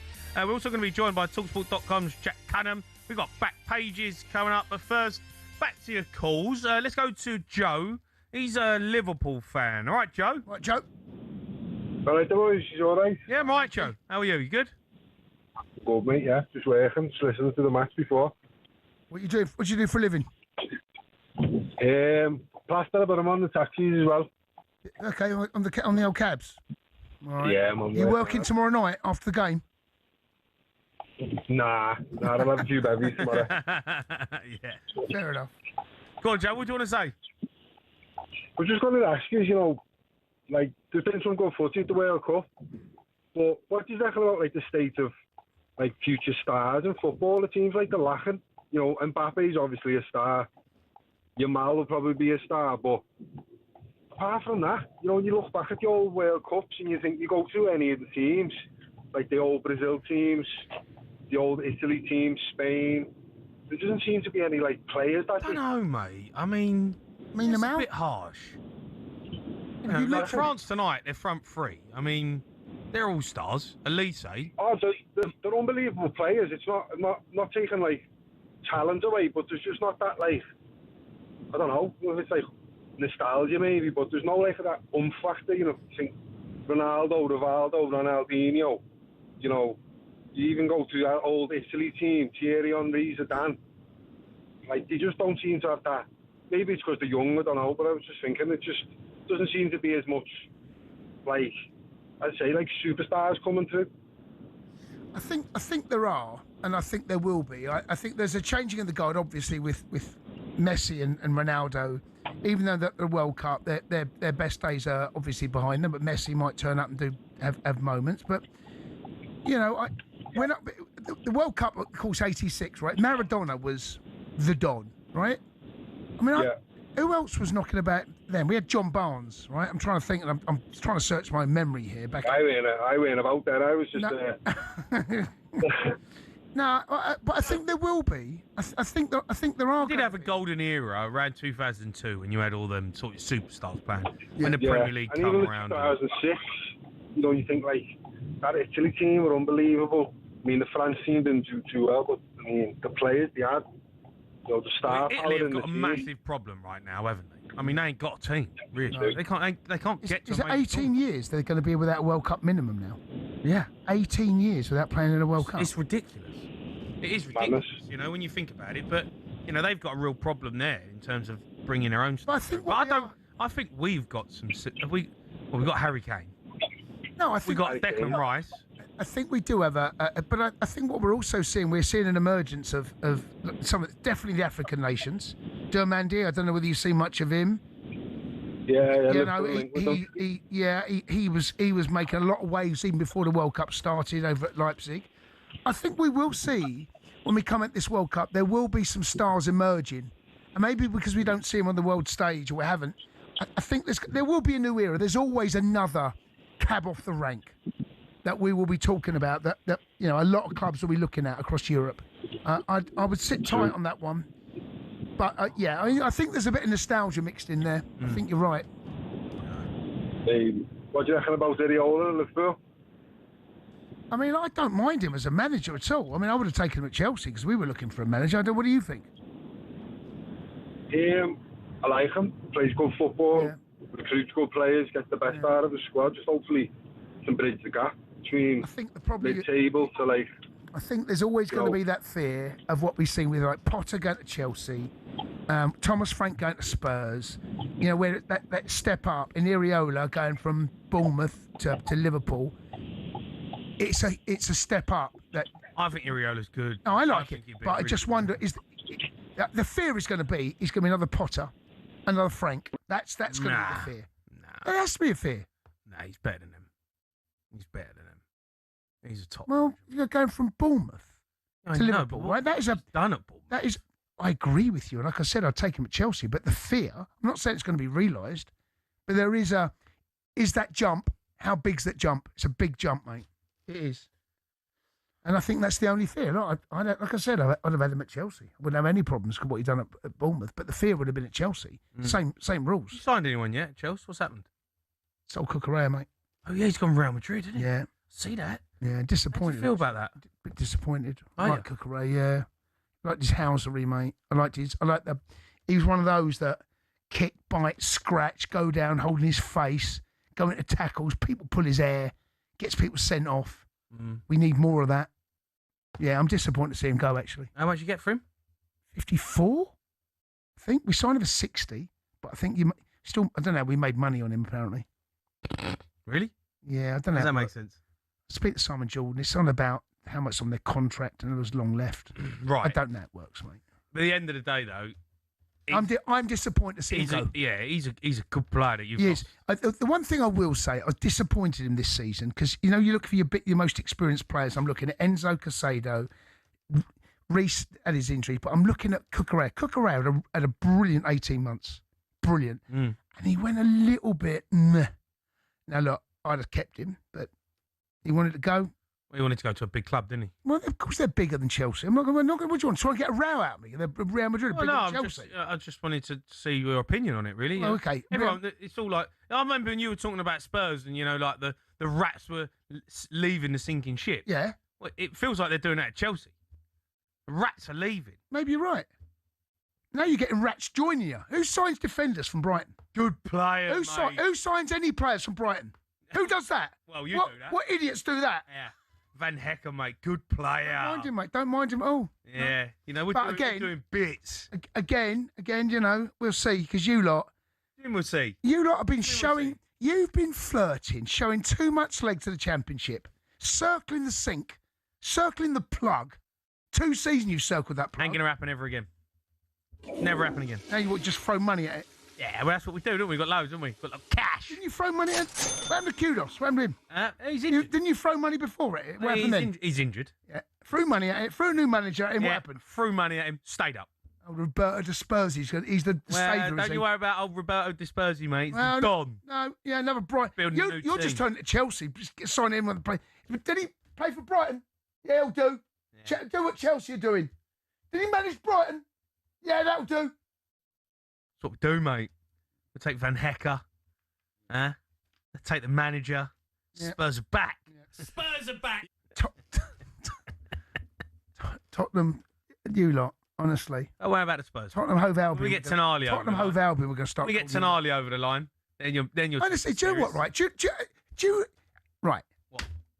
You've got no shame. What? Remember you sitting in the same seat. What? Oh look, we got Gibbs White. Yeah, Gibbs White. What? Ezra. Oh, can't wait. Ezra. What? Mate, we're in for him. We might make it happen. Mate, listen, you can be in. You might as well. Why don't you go in for Mbappe? See how that works out. Well, you never know. We might. In for Mbappe. Yeah. Tonali, we're in for him. Yeah, if we make it happen, we made some good signings. Jay. Come on, you got to give us some credit. We've done some good business already. Honestly, Joe, what I'm giving you good business. No. You've done nothing apart from sell one of your best players. Jay, you get credit when the window shuts and we look at you. Look what you've done, right? Your last 2 seasons, you've absolutely stunk out North London, stunk out the Premier League. You continue to stink wherever you go. Stink. Didn't stink in Europe, though, did we? No, well, you did stink in Europe. We won it. Yeah, but you stunk. Europa League champions. You Rumbaloo League. Is that what you're about to say? Mate, do you know when you walk down the road and you stood in something, right? You go, what's that smell? You look at your bottom of your foot, you go, oh, I stood in Spurs. It stinks. That's what you lot done last season. No, that's not. Last 2 seasons in Premier League. No. Europa League champions. What's on the bottom of your foot? Oh, they stink. Oh, no, look what's there. That's who you were. Let's go to Robert. He's a Newcastle fan. All right, Rob. There you go. Right, Rob. Yeah, it lads. All right, matey. Rob, I'm gonna before you talk about what you want to say, Tonali, mate, he's on the way out. I'm not going to justify you with an answer, Jamie. I'm not in the mood. Whoa, he's going. Not justifying him, mate. It's disgusting. He wants out, mate. He wants out. He wants to go to a big club. Big club, mate. Big club. Big club. Big club, Tottenham. I just wanted to say, what's your opinion on the penalty? Because I thought you said that you didn't, and then that Mo dude came on, and then you banned him for life or whatever for saying it was a penalty and whatever. What's your opinion? What's a pen? It's what you both think it's a pen. Yeah. Yeah, charlatans, man. Disgraceful. Right, you're banned for a year as well. Rob, what do you mean? Do you not think it's a penalty? Didn't touch him, mate. You're having a laugh. Do you know what? Right.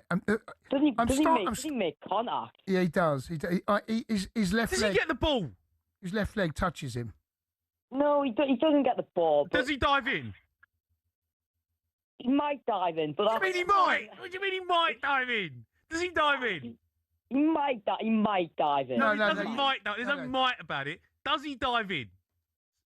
I don't know. What do you mean? What do you mean? You can't come in here and call it charlatans and then act like a charlatan yourself. Does he get the ball? Nah, it's not a pen. And you can't convince me it's a pen.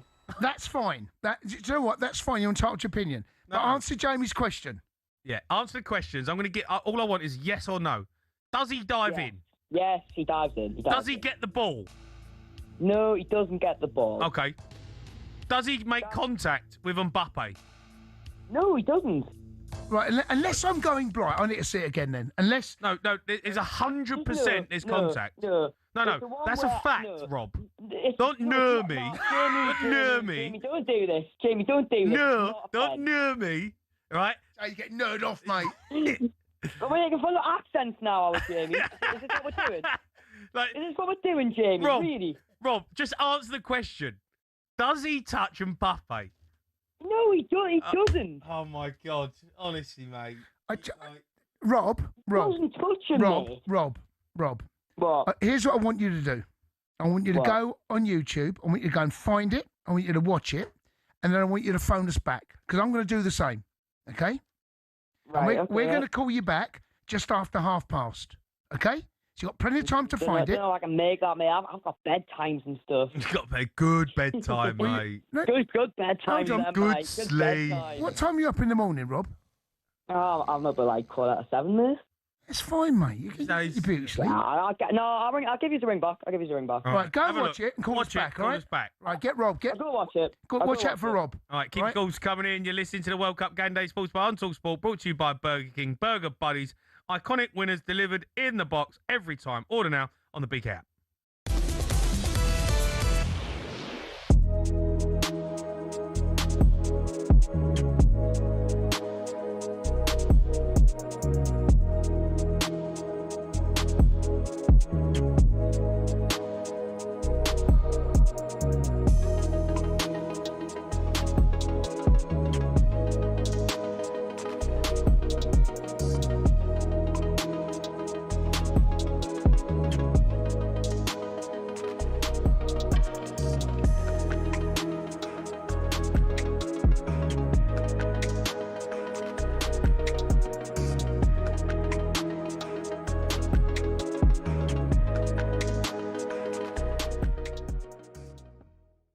Have spoken about your battle in inverted commas with Bukayo Saka. Yeah.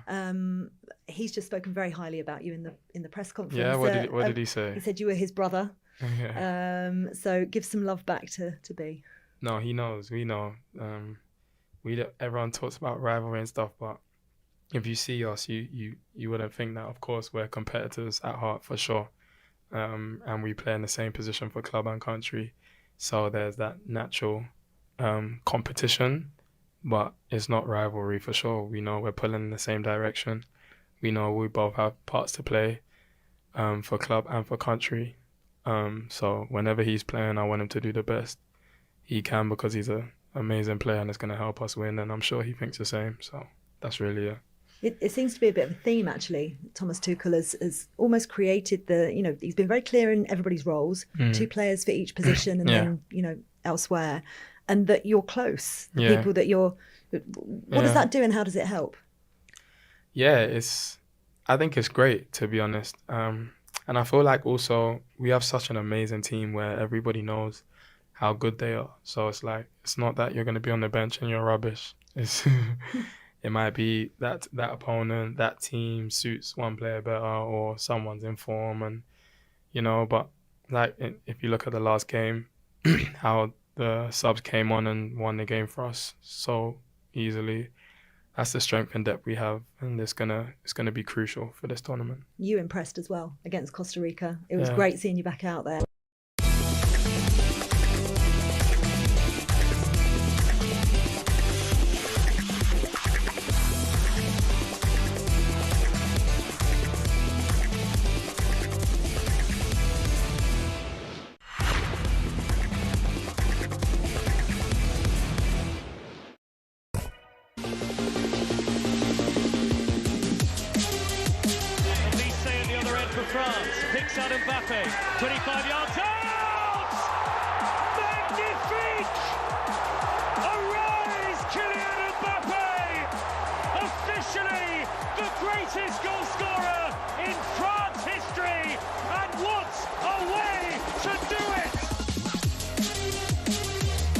Into the World Cup Game Day Sports Bar and talkSPORT. Me, Jamie O'Hara, Jason Cundy. You just heard Mbappe breaking France's all-time goal scorer record live on talkSPORT. France beat Senegal 3-1. Time now, though, for an update of the Iraq v Norway game with Burger King. Game Day live update on talkSPORT. Brought to you by Burger King Burger Buddies. Total tournament satisfaction. Delivered by the experts. Order now on the BK app. Yeah, let's head over to talkSPORT 2 for live commentary of Iraq v Norway via commentators Ian Danter and Tony Cascarino.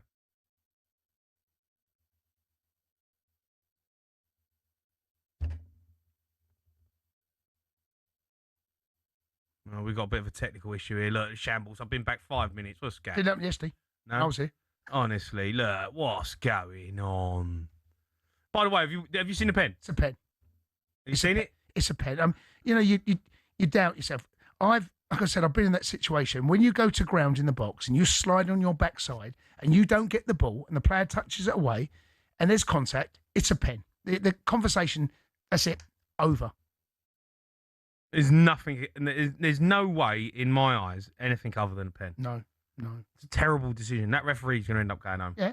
Well, I don't want to, well, there's rumours knocking about, but until we get them confirmed, we'll hold out. Okay. Are we going over to the game? No, we're not going over to the game. So let's continue taking calls. 03 717 22 3344. We've been talking about France, Jace. Yeah. Is there a weakness in the side? I think we saw first half, actually, that if they are sloppy against opposition that are more ruthless, Senegal had some chances. They should have taken the lead. Jackson's done well down the left-hand side. Mannion's got lucky. It comes off the post. If it's his back leg and goes in, we've seen that many times. Off the right-hand side, Ismail Assar, he's got to score. He's gone with his wrong foot. Go with your left foot. It's more of a natural reaction. Open your body up. You've got to lean back. That's why it's gone over. And it's easy for me to say that. But players of his quality, coming off that right-hand side, use your natural foot as you're facing the ball. When you open your body up, it's an unnatural reaction to do. Yeah. Then when you do that, you've got to open your body. In doing so, you're leaning back. It should be. So the answer to the question, going forward, that doesn't surprise me. They scored 3, but goals change games. If they take the lead, Senegal, all of a sudden Senegal might sit a bit deeper, might not be as cavalier. In that second half, France took the game to Senegal, and then when the team does that 0-0 and they get their noses in front, yeah, they'll do that to a lot of teams. They're the best. I think France win it. Okay. All right, let's get back to the Iraq v Norway game. Ian Danta and Tony Cascarino. Norway has been, non-stop for the first 23 minutes of the game. And Norway are not liking it. No, we've seen very little in terms of gilt-edged chances coming Norway's way. Haaland had one bustling run down the right-hand side, but his attempted cross into the box for Haaaaas was very weak and easily defended. At the other end, Ali Al-Hamadi of Ipswich Town had a shot on the turn that was kind of toe-poked over the crossbar, but it did show a sign of how willing they are to get the ball up top to the front two and work the opportunities. Yeah, and look, Al-Hamadi couldn't get it down. He couldn't keep it down, Dan. That was the trouble. As he's going towards the strike, he's trying to catch it with his right foot, and he just can't get it under it. Well, talkSPORT listeners have joined us. There's a hydration break in Foxborough. Iraq 0, Norway 0 in the first half. Some of the Norwegian players are wearing sort of ice vests that have been given to them by the coaching staff to cool them down. It's not quite that hot. Meanwhile, Graham Arnold, the Australian coach of Iraq, is pointing to his temples as he gives instructions to the Iraqi players to keep on thinking, Tony Cascarino, about what they're doing out there. Well, this hydration break, what we're using it, we're seeing so much of a tactical sense, isn't there? You can see all the players are having a drink, but all the instructions, whether it's coaches or the manager, they're onto them, because this game is going to be a tricky one to call. I think Norway look like they could turn it on or maybe go up a gear, and can Iraq keep this in relentless pace of this match going? No gilt-edged chances yet for either side. The hydration break nearly over, so commentary will continue on talkSPORT 2 with a score on 26 minutes of Iraq 0, Norway 0. A few final sips of water for one or two, like, well, the Norwegian players are the last to leave the side of the pitch and retake their places. We'll restart with an Iraqi free kick on their right-hand side, just over halfway. Yeah, that was the score update, all thanks to Burger King.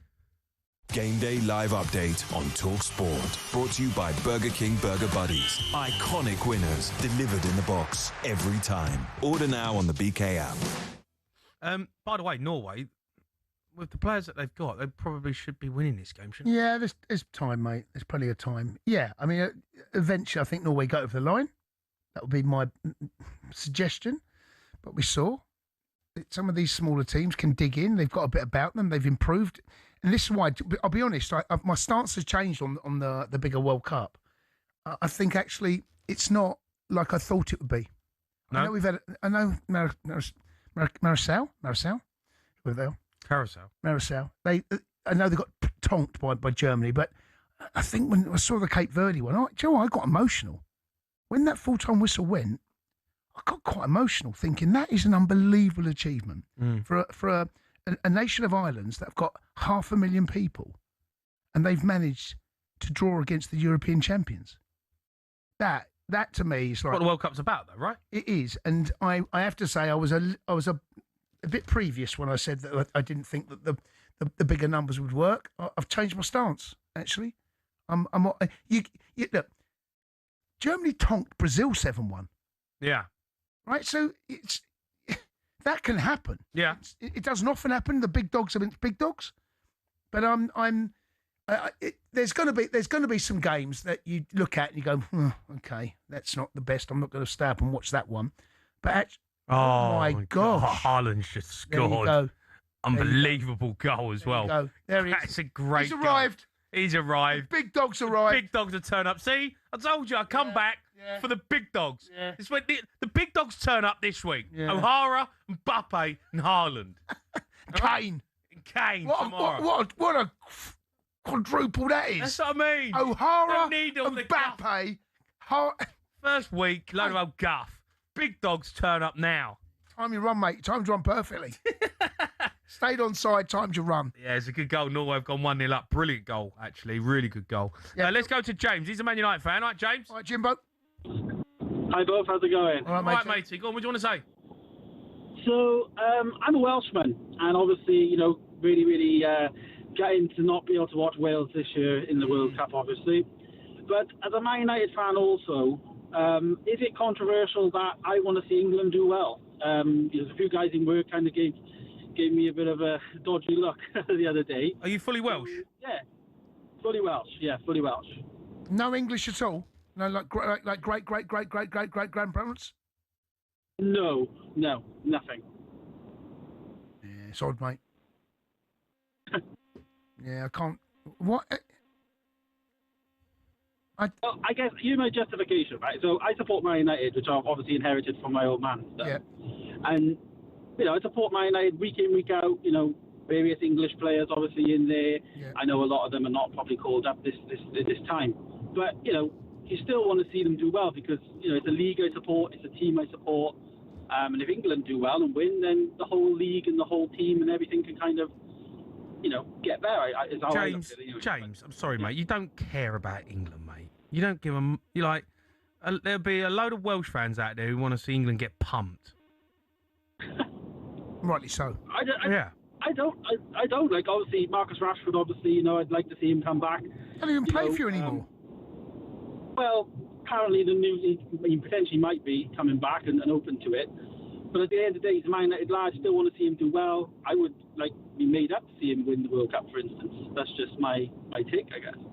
But I mean, you sound like a lovely guy. No, but you do, James. Yeah. I don't know what to say to James. Tell him what you really think. Well, I think you're a disgrace. No, I do. I think there'll be Welsh people listening to this, and I understand you're a Man United fan, but you don't have to be an England fan. I'd actually prefer it if you phoned up and said you want England to get pumped. I'm a bit uncomfortable. Don't like it. The rivalry kind of doesn't work for you then. You'd rather me support something like Spain or something. Well, anyone that England play. Yeah. I mean, if I can't force you to feel like that, can I? I mean, me personally, I wanted Wales when you play Belgium. In the Euros, off you pop, get home. Couldn't care less. Morocco, right? Playing Scotland Friday. Mate, I've got a fez on my head. I'm getting Moroccan food from M&S. I'm hunting around. Got a Moroccan shirt on. What's going on with your phone line? What's happening there? It's got dial-up. It's like the old one. Remember, you used to dial up when the Wales, old computer. No, it's Wales, though, isn't it? Don't know if they got internet. Have you got internet? Not 5G yet. You've still got 1G. James, listen, mate. Thanks for your call. Appreciate the call, Jimbo. Right, that's fair, isn't it? No, of course it's fair. Of course, yeah. No, I don't know any Wales fan that wants. He's the first one. Yeah, that wants England to win. Maybe there are some Scots out there. No, there's no Scots out there. No, let's not take calls on there. Right, up next, we're going to be joined by talkSPORT Chief Football Correspondent Alex Crook. He's live from Houston. You're listening to World Cup Sports Bar on talkSPORT, brought to you by Enterprise Rent-A-Car. Here for it. Book now at enterprise.co.uk.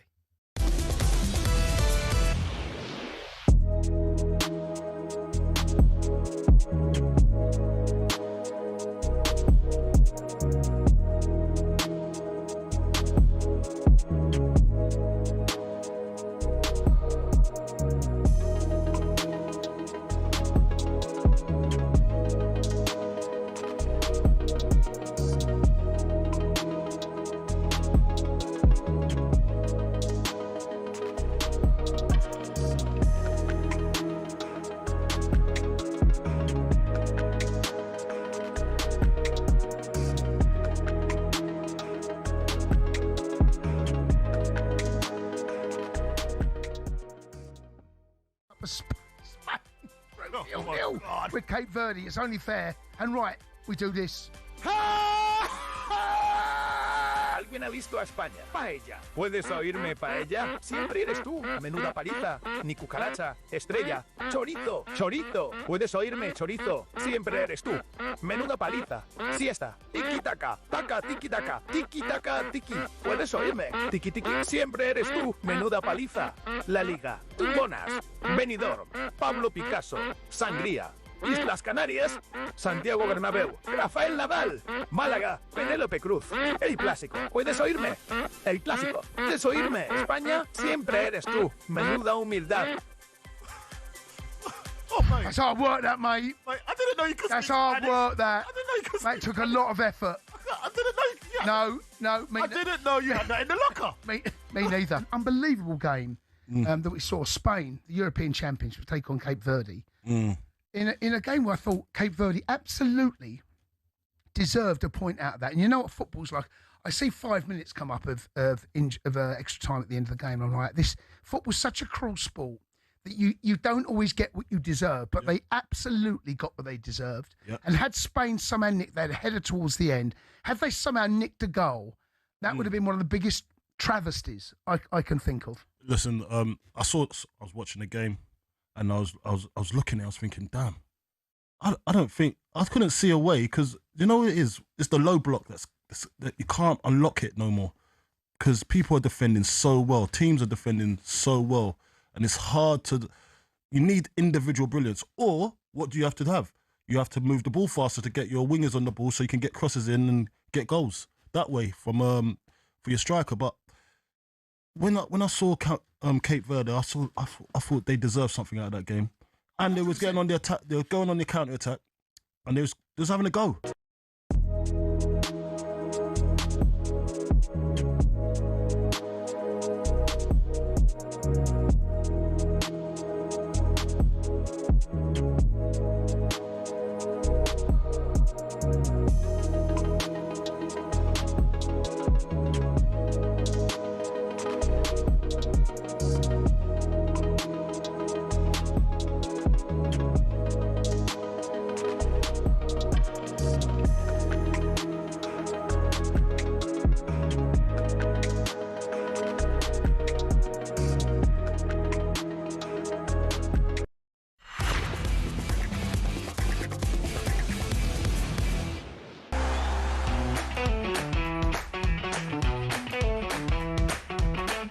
You're listening to the World Cup Game Day Sports Bar. Myself, Jamie O'Hara, Jason Cundy. Let's head over to Dallas. talkSPORT's chief football correspondent is standing by. All right, Crookie.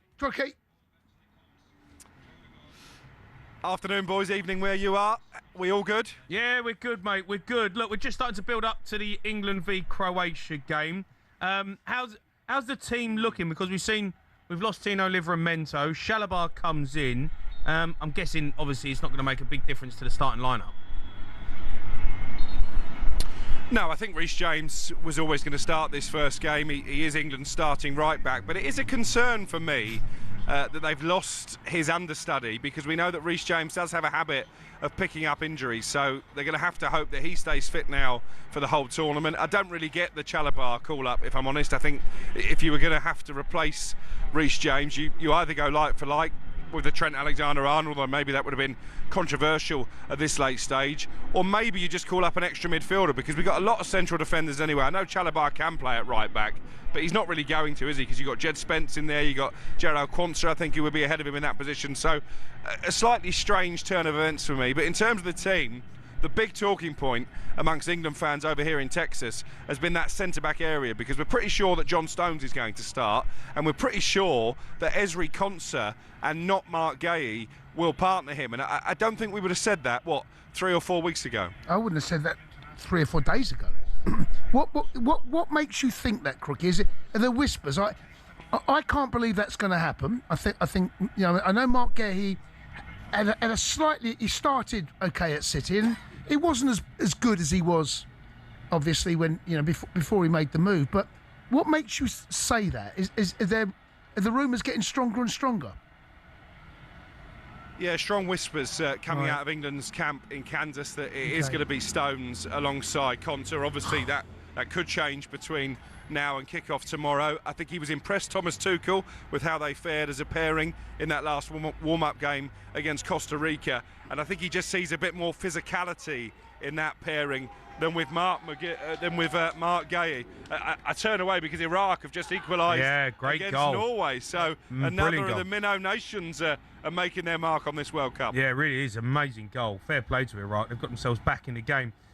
Look, going forward then, in terms of where we're looking at starting. We've had a couple of calls say about Rashford over Gordon, but then Gordon over Rashford. Any whispers on that? Looks like Gordon, again, he did well in that game against Costa Rica, so I would be surprised if it isn't Anthony Gordon. The left-back position is interesting, because I was just speaking to Sam Matterface, actually, who's over here commentating for television. He would go with Jed Spence. I think Thomas Tuchel will go with Nico O'Reilly, because I think this is the type of game, when you look at Croatia's strengths, it's in that midfield area, where if you've got a left-back like O'Reilly, who is comfortable stepping into midfield, for me that makes a lot of sense. And obviously the other debating point is, will he go with Bukayo Saka or Noni Madueke? Now, if Bukayo Saka is fully fit, he would be the first choice. He said yesterday, didn't he, to talkSPORT, that he's ready to go, that Mikel Arteta and Thomas Tuchel have managed his minutes.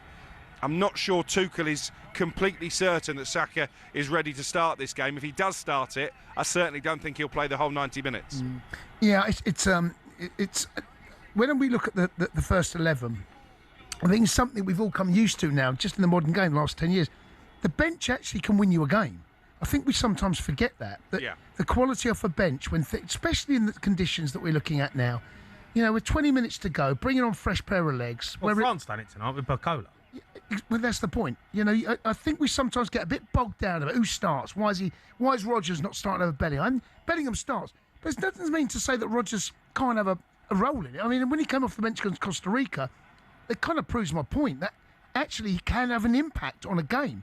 Same with Rashford, whoever starts, whether it be Gordon. Same with the other side, whether it be Saka or Madueke. I think we sometimes need to remember that the bench can still have a massive impact on the 90 minutes. I think particularly at this World Cup, where the conditions are so humid. I'm sat here in Dallas outside a sports bar. It's 20 to 6 in the evening. It is sweltering. Now, it's not going to be such a concern because this stadium is air-conditioned. It's got a roof. I'm told it's a magnificent arena, by the way. Can't wait to be there tomorrow. But in such humid conditions, obviously they've been training in humidity, you are going to need those finishers off the bench. And actually, I think there is a school of thought that Marcus Rashford maybe plays better for England when he comes off the bench than when he starts games. Yeah. I get that. Yeah, no, I agree. Look, it's been a bit of an eventful camp so far, Crookie. We've had tornado warnings, kits being stolen. I mean, is the team settled? I'm guessing they are. It doesn't affect them really, does it? But it's not been ideal. No, it's not, but you get that at a World Cup. You're always going to get a few bumps in the road, I think, compared to what some of the other nations have experienced. Obviously, we've made a lot of Iran and their visa issues. The Uruguayan teams, before they drew with Saudi Arabia, they were delayed for over 3 hours because they didn't have the right paperwork to fly from Mexico to the US. So England haven't had anything like that, and obviously they did manage to retrieve most of the stolen balls and boots that were nicked from the transportation van, taking them from Miami to Kansas City. So, no, from what I'm told, the camp is very happy, it's very relaxed. As I'm speaking to you, in 45 minutes' time, Thomas Tuchel and Harry Kane, the captain, are going to speak to the media for the last time before that game against Croatia tomorrow. And it's imperative, isn't it, to get off to a positive start in this group. It's the hardest game I think England will face in the group stage, and they've got a bit of history in this particular fixture.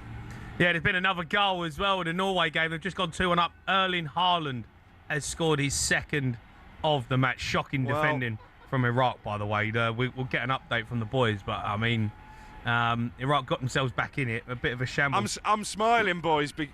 I'm smiling, boys, because we've been speaking to some of the England fans. We've been having a sort of fun wagers, and my tip was Erling Haaland to score the first hat-trick of the World Cup. So you may well get I'm almost there, aren't I? 43 minutes in. Yeah, you got plenty of time.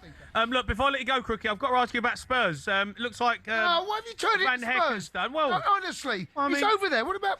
He's our chief football correspondent. Let's talk about Croatia. No. Let's not talk about Croatia. Spurs. I want to talk about Van Hecken. Do we want to talk about the fourth worst side for 2 seasons on the spin in the country? Yeah. Van Hecken's done. Tonali as well. Is that happening?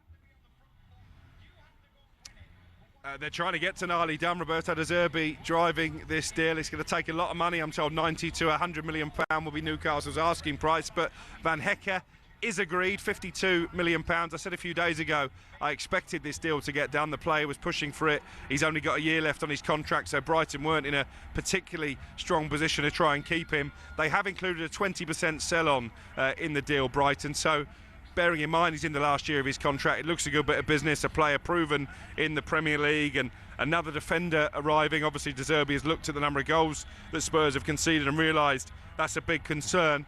Are you okay with the signing though, Jamie? Because Jan-Paul van Hecke did make his name in the Championship, did make his debut in English football for Blackburn in the second tier.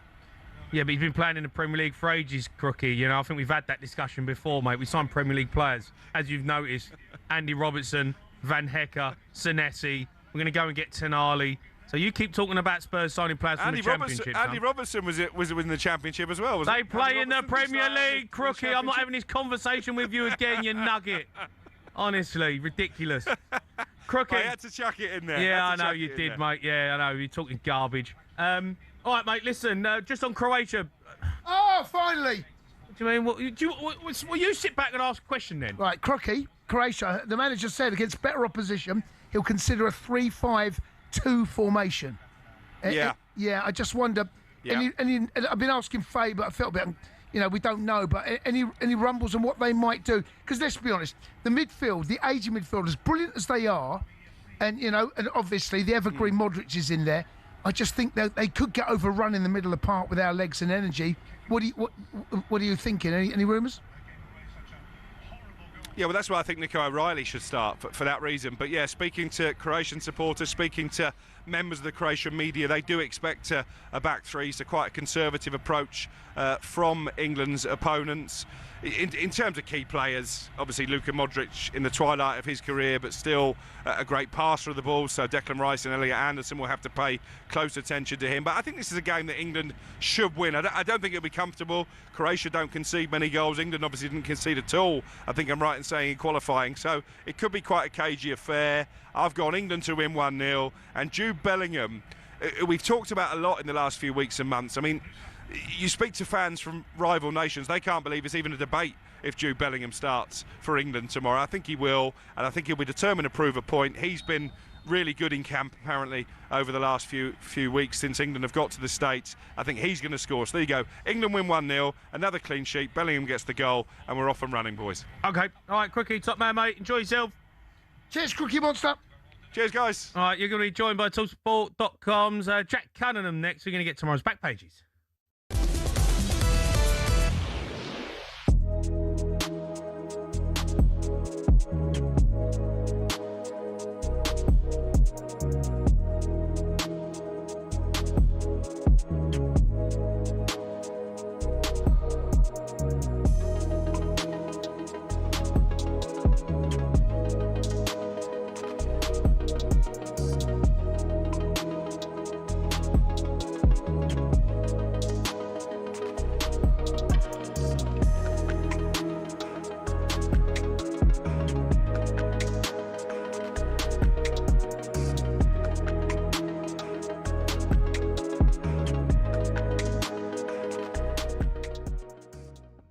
Another question that I constantly get asked is, what is the difference between Thomas Tuchel and Gareth Southgate? And obviously you had Gareth Southgate in 2018, and there's the argument to say, without the success that you had from 2018 to 2024, we wouldn't have Thomas Tuchel necessarily in charge of the England squad. So from your point of view, what is the difference between the two, and how is Thomas maybe taking it to that next step as we've progressed? Yeah, I think first and foremost, a fantastic job Gareth did in all that time, reconnected England national team with the fans in 2018. That was a big challenge, and we stepped up, and the manager and the staff at the time stepped up and rose to the occasion. We never got the final, but we reconnected with the fans, and that was Gareth's main out of that tournament. That was what we needed to do. I know we wanted to dream big and wanted to get to the final, but that journey we came on as a group of players, that's driven us to now. That them stepping stones to get to the final with and fall short in the final, to get quarters in Qatar, fall short unfortunately, then get to another final against Spain. then that created. But then the squad evolves, the manager evolves, and the manager now, Thomas, he's a winner. He drives winning mentality. He won at Chelsea. He wins where he goes, and his passion, his desire. I think two different managers with great respect in the game, and there's not a bad word to say about either of them. That winning mentality, does this group of players, do you believe this time you can go and win it, and why, if you do? Yeah, I think we believe every time we put a shirt on that we're going to win every football match. You've got to have that mentality going into football as well. So, but I think the manager, I think the passion he'll bring out, and the team talks, I think he'll step it up. Are they special, the team talks? Yeah, they're very good. Yeah. Yeah, they're quality, to be fair.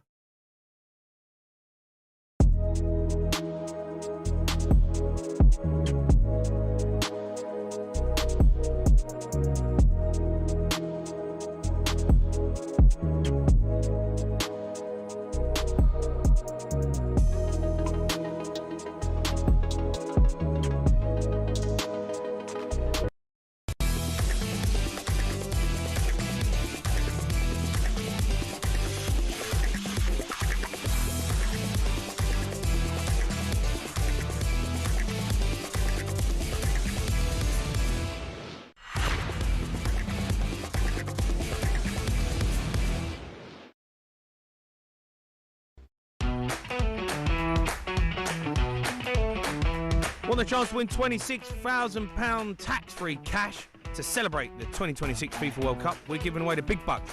Fund your summer and enter right now. Head to talksportwin.com to enter, and for T's and C's. Yeah, you're listening to the World Cup Game Day Sports Bar. Me, Jamie O'Hara, and Jason Cundy. Time now for a score update. Oh my God! Game Day live update on talkSPORT. Brought to you by Burger King Burger Buddies. Total tournament satisfaction delivered by the experts. Order now on the BK app. You're right there, mate. I'm trying to be professional here. It was a hell of a strike. Unbelievable strike, but it didn't go in. It is currently Iraq 1, Norway 2, but Iraq giving themselves a lifeline by still trying to get themselves back in the game. You can listen to that game live on talkSPORT 2. That was a score update. All thanks to Burger King.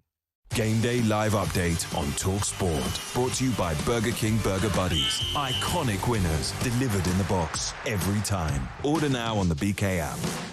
Right, now it's time for this. No, it didn't go. It didn't go in. It's 2-1. Mate, what a strike. I thought he'd gone in. I thought he hit the back of the net. Was he at the back and hit the back? I don't know. Well, you hit the top. What a strike, though. Honestly. Deserves a goal. Right, back pages, Jack Cunningham. JC. All right, Jack. Evening, lads. Eyed Jason. No, honestly, it was a mate. good strike. Don't get us wrong. It was a good strike, to be fair. Hit the back of the net. I've been back half a show. It's doing me nothing already. Mate, what a goal that would have been. You got a been. whole month of this, son. You got a whole month of this. Oh, God. Right, back page of the Sun. Power and the glory. Yeah, England, Croatia. Finally. I mean, bloody hell, it's been a while, hasn't it? England finally in action.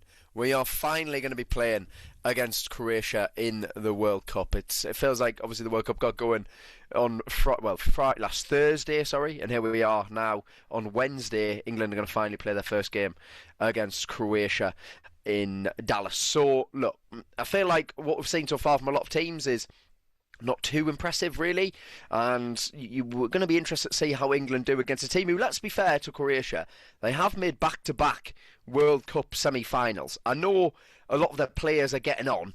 You got Luka Modric kicking about still 40, and Mateo Kovacic as well in midfield, and then numerous other players who've been there and done it for a long, long time. Ivan Perisic is probably going to start on the left wing. But Croatia are a very experienced team. I think this is the toughest test in terms of in the group. I think Ghana and Panama probably not as good as this Croatia side. And I think it's a really interesting chance for England to get off to a really good start and maybe put down a little marker in terms of tournament performance, because we saw Spain couldn't beat Cape Verde, and then we saw France initially in the first half. They really struggled. Before the second half, they turned it on and showed their quality. and it's going to be interesting to see how England do. In terms of the team, it's kind of been leaked already. Seems like Gahey's not playing, which I'm not really too sure about, but fair enough if that's he's decided Gahey's not playing. And then it looks like Bellingham starting, and it looks like Gordon is starting on the left as well. So feels as if Tuchel has decided that this is the side he's going for. I agree with Bellingham starting over Rodgers. I think that he's a world-class player. I think that to not start him would be madness, to be honest. I don't know why there was really a debate over it, in fairness. I think Rodgers, at the start of the season, started really well, but by the end of the season, his form wasn't there. Bellingham is top draw. He should be starting. Gahey not playing. I'm not sure on that one. I always kind of thought it'd be Stones and Gahey, or Gahey Where and has Konsa. that come from? Do we know? Like, why is that? Yeah, Why it's been. I know. Sorry, it's been leaked by numerous people. I don't know why it's done, but it has been leaked. So yeah, there's numerous reporters out there have leaked it. So yeah, we don't know why it is, but it looks like Gahey is not going to be starting. You've got to trust the manager. You've simply got to trust him. You have. You know, he's paid the big bucks, and you know that's why we got him in. You can't keep everyone happy, and the back page of the Times. He is our best. He is our best centre half. I do think he's the best centre back. Yeah, I agree with you, but I'm happy for Tuchel to go and see. You know, he watches them train. Maybe he's seen something. You know, you've got to go with him. Okay. You know, that's why he's been brought in. And then, of course, Tino Livramento is out as well, and Trevor Chalobah has got the call-up again. Feels like, couldn't you have picked a left-back or a dedicated right-back rather than another centre-back who can sort of play right-back? But as you say, you are right, Jace. Like, look, his record in tournaments, specifically in tournaments, is very, very good. Well, Konsa can play there, so we've got cover at right back. Konsa can play there. Jed Spence can play there. And if things do go astray, and Trev can play centre-half and he can play right back. But, yeah, clearly, Trent's not for him. No, Trent is not for him. And he's dug his heels in, and we've got to accept that. I want to talk about the back page of the Times. Tuchel. Yeah, go for it. Also, bravery and energy. Now, look, we need all of that. Okay, I'm kind of fearing a bit of a stink fest. You know, we don't start tournaments particularly well. We don't. Historically, No, we are notoriously slow starters. We are. Started well in Qatar. 6-2 win over Iran. Yeah, but that's the fact that that's the that kind of is the evidence. It's the name another standard. one. Yeah, no, you are right. You are right. I mean, what was 2018? I can't even remember what. 2-1 against Tunisia. What it was 2-1 against Tunisia. We're just not great. Anyway, Tuchel was a braver and energy, says the Times. Yeah, look. So I think if we look at the Costa Rica game, I thought the way England actually. I know Costa Rica are not a brilliant side. Let's be fair. This is not the Costa Rica side that in 2014, made it to the quarterfinals. But I thought that in that game, I did enjoy what I saw with how quickly they moved the ball. Yeah, I agree. And how sharp it was. And how fluent it looked, actually, with Kane dropping in deep, players pushing ahead of him, creating spaces, creating opportunities. We know that it's looking like Madueke is probably going to start over Saka because Saka's not fully fit. So that's another one, but Madueke is direct. You can argue maybe he's not the best season, but he is a direct player. So I think that all we want to see is, I think just want to see that sharpness and that cohesiveness that England did look like they had shown in that game against Costa Rica. It'd be interesting to see if we can pull it off against a Croatia side who do have a good defence and they do have some very good players, but England should have more physicality and more energy than them, definitely. I agree with what Tuchel's saying there, absolutely. Okay. Back page of the Times. Leeds could sue Leicester. Yeah, so this is based on what we saw with Burnley and Everton. So basically, Burnley's argument a couple of weeks ago was that they would have stayed up if Everton had received their points deduction for breaking FFP during the season. So what's happened is Everton have had to pay Burnley £40 million as essentially damages. And now Leeds are arguing the same thing, that when they went down, that Leicester, for breaking FFP, if the points deduction had been applied in that season, then in the end Leeds would have stayed up. And because we've already had the view of it actually happening, and there's a precedent there for it to be a thing, then I think Leeds have probably got a very good case. And I wouldn't be surprised if this is just the start of it. Because I think that once you pass one, I think you're going to get numerous other teams going and trying to get what they can. But I've got to say, for Leicester, I mean, getting relegated League One. One, thing they need. They really do not need to be shelling out any more money. No. But it looks like they're going to have to, because I don't see how Leeds lose this case now, because you've already passed one. You've kind of set the precedent for it. So, yeah, definitely. All right, Jack, you're a star, mate. Thank you. So I'll catch you later. Right, those are your back pages.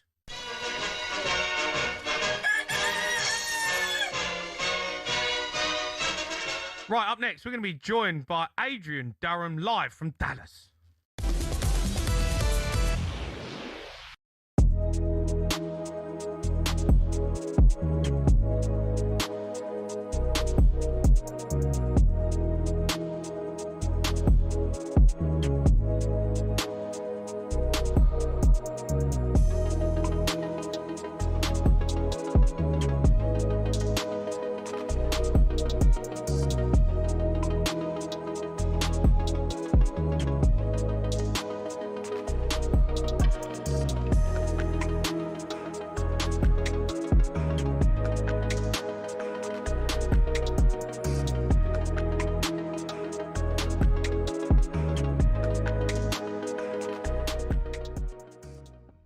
I don't know the difference between where Spain are the first number one ranked FIFA side in the world. And they are languishing somewhere in the 60s. Okay, it's a chasm in the modern game, a chasm. And you think about the value of that Spanish squad that started and the value of the Cape Verde team that started in terms of monetary value to any football club. It's a little bit like PSG playing someone from the conference. Oh, no, it's not. No, no, that's a bit. Is it bigger? Yeah. Is it bigger than that? Let's do PSG versus Basingstoke. Rotherham.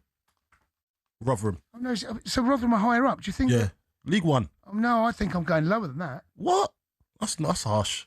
That's harsh. Well, they're European champions, Spain. Yeah. The best side in Europe. Yeah, but Cape Verde got players that play in Europe, here and there. Yeah, I think we're going non-league though, mate.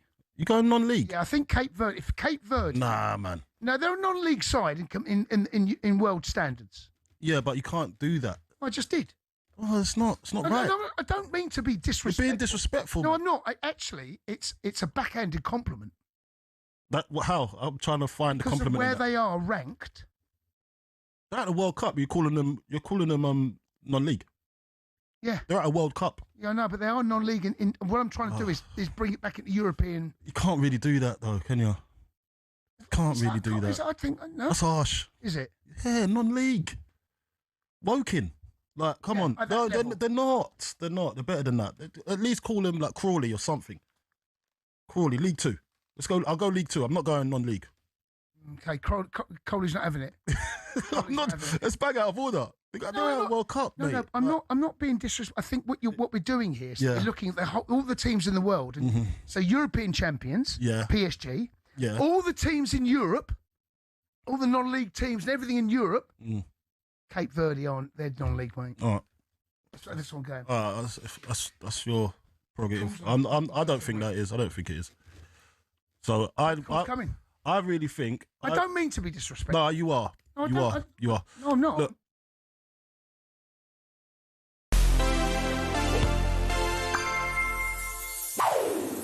we all know it. That moment when France were reduced to 10 men in the 2006 final. But Zinedine Zidane's World Cup story was so much more than those antics in Berlin.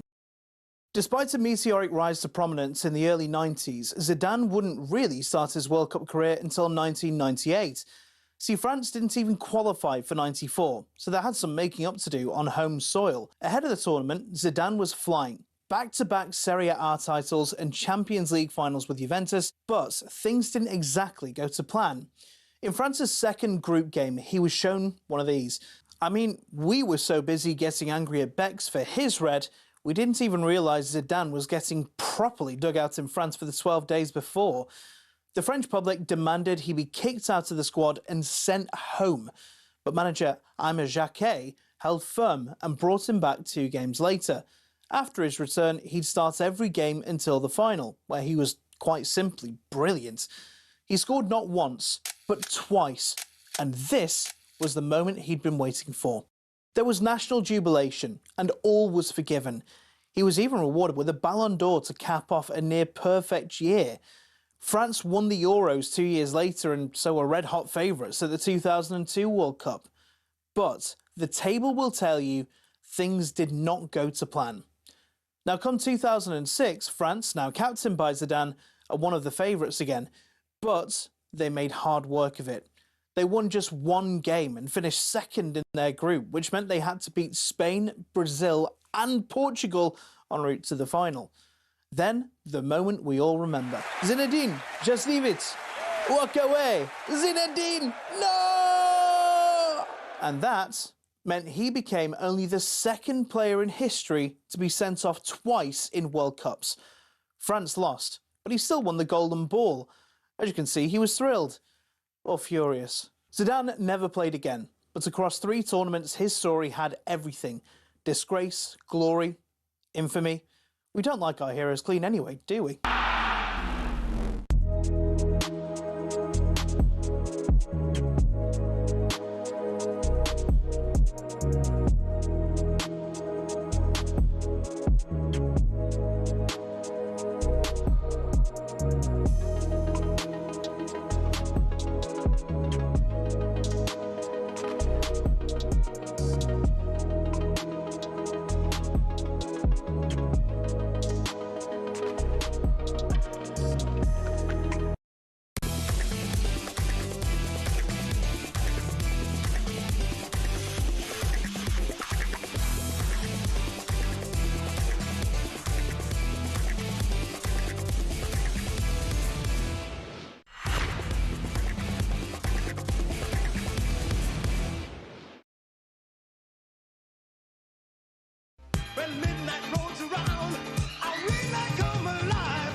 Listening to the World Cup Game Day Sports Bar, me, Jamie O'Hara, and Jason Cundy still to come. We're going to be joined by South American football expert Tim Vickery. We've also been joined in the studio by Sports Bar member Teddy as we have our World Cup quiz. But first, time now to get the latest from England camp with Enterprise Rent-A-Car. On England's Corner on talkSPORT, brought to you by Enterprise Rent-A-Car. Whatever it is, we're here for it. To join us now, legendary broadcaster Adrian Durham. All right, Aid up. Jace, Jamie, it is so hot here. It's raining sweats. I am sweating buckets. Please get me out of this heat. Yeah, I mean, the old skin's not made for that out there, Aid. You're definitely struggling. Definitely. Listen, I've got full factor 55,000 with me. He's slapped on everywhere.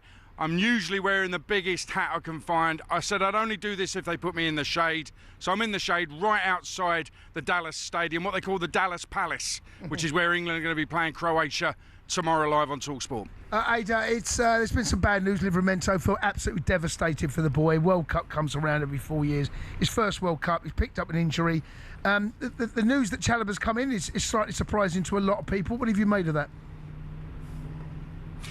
Yeah, right. First of all, let's just reflect on what you've said there, because Livramento being out injured, I don't think people, show enough sympathy for injured players. I've always thought that generally in football anyway, but you've just got to the start of a World Cup and then you pick up an injury.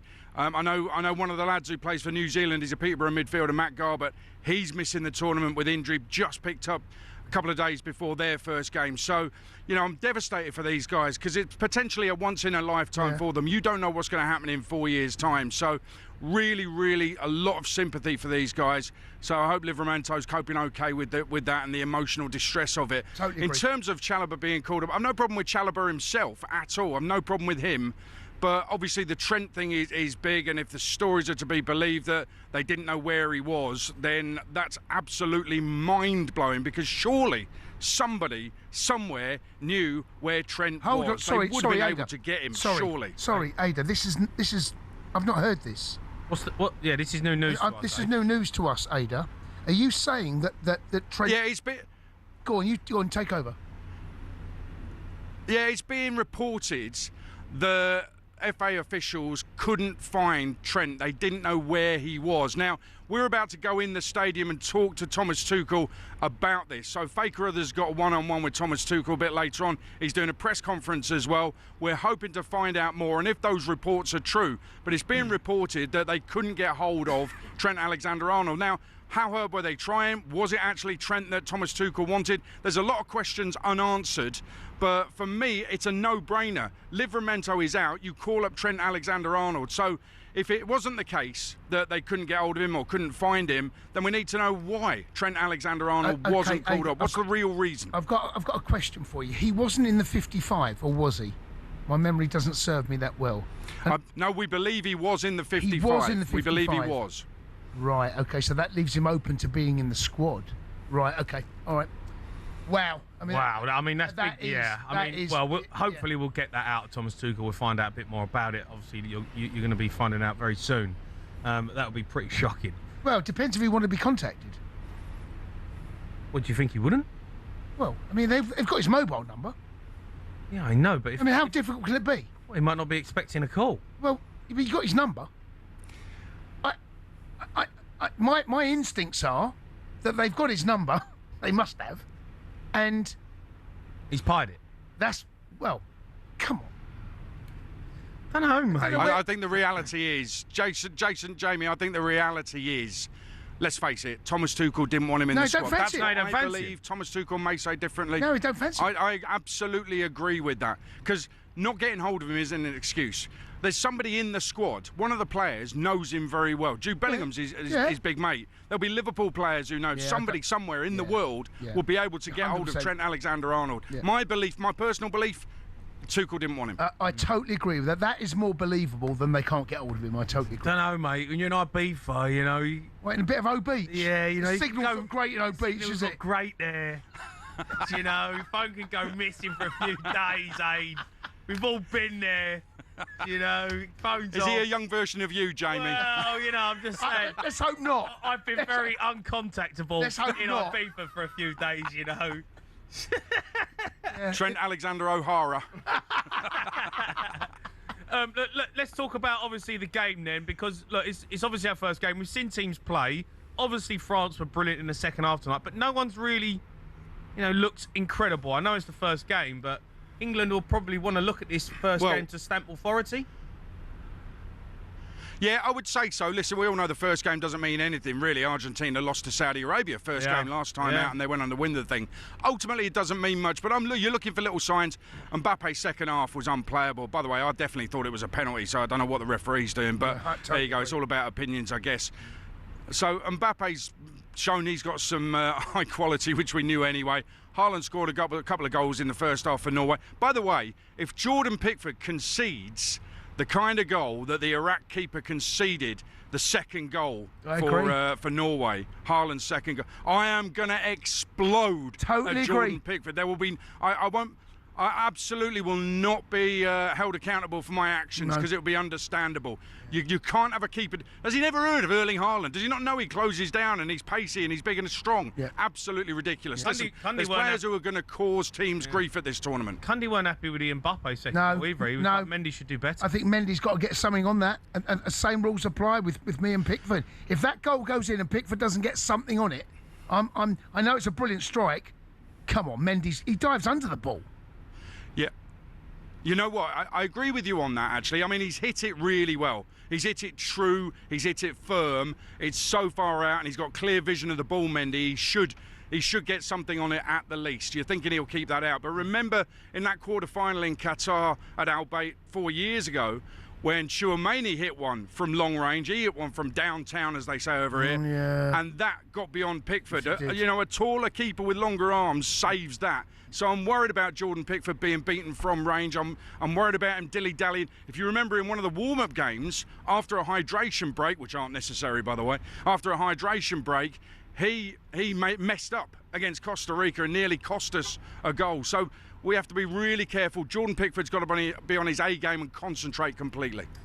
Ada, listen, we all know how brilliant this Croatian side have been. Underestimate your peril.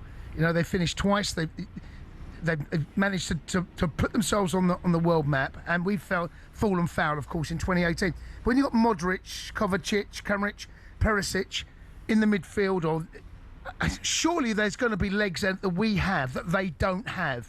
That has to be a factor in this game, doesn't it? I would say so, yeah. I mean, their World Cup experience, you're right, is... I mean, it's legendary. Yes, Let's face it, yeah. it's legendary. And they might actually feel, as a kind of Croatian golden generation, they might feel they've underachieved. Maybe they should have gone on to win a World Cup. I don't know, but this will be the last chance for all of those guys. So they will want to make a big impression, and they'll be backing themselves. They're not coming into this saying we're too old. And I think it's only our fans who are saying that they're an ageing side. I'm looking at it thinking we just have to be very careful. But the key thing here is to get out of the group.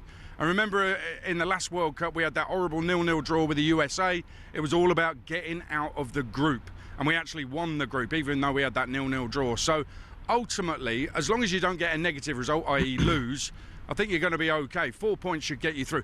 Ideally, you win the group, although if you look at the path through second and what might be, it's hard to judge with so many uncertainties in that path through. But second possibly could be better. But I'm looking for England to win it and make a statement more than anything else. Yeah. Aid, how are you finding America? How's it been out there? Lads, I love America. There's so much to do. We've been in Dallas for about a week now. We went to see where JFK was shot. Sounds a bit morbid, but it was really good. Fantastic little piece of history there.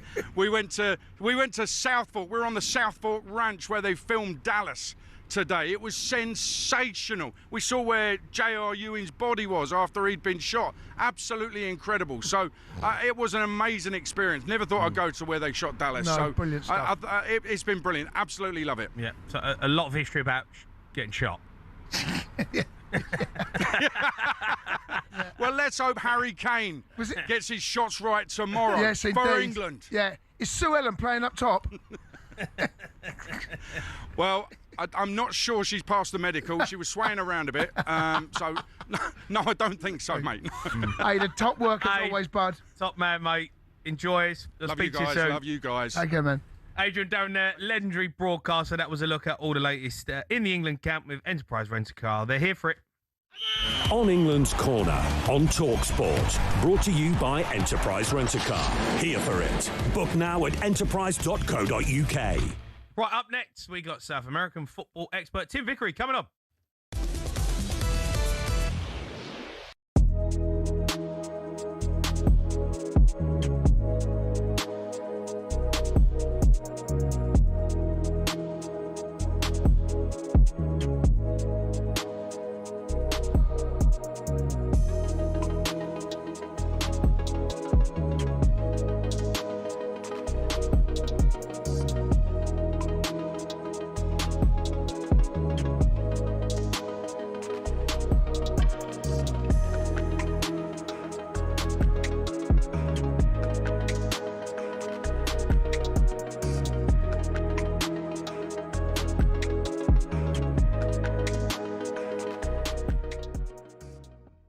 The problem is, I think I try and turn things into a roast that aren't a roast. Like the Brits, I'm like, oh, this could be like a roast, and then I try to do roast jokes within the Brits, and then it's like, no, this is like primetime ITV. But it's a family audience. I thought your gags at the Brits were fantastic, right? But that is the most difficult gig, I think, for a comedian, because primarily people are going there to see the winners and hear music. And get drunk. And get incredibly drunk. Incredibly drunk. And also in such a big room that it's almost like, it's like whoever it is, not you, but it's almost like, can we get on with it so I can drink more alcohol? Exactly. And it's the weirdest show to do ever, because also you have this weird little grace period at the beginning where you come on and for 2 minutes you feel like, you know, you're the greatest showman and you're there and you've got all the eyes on you and they love you and it's amazing.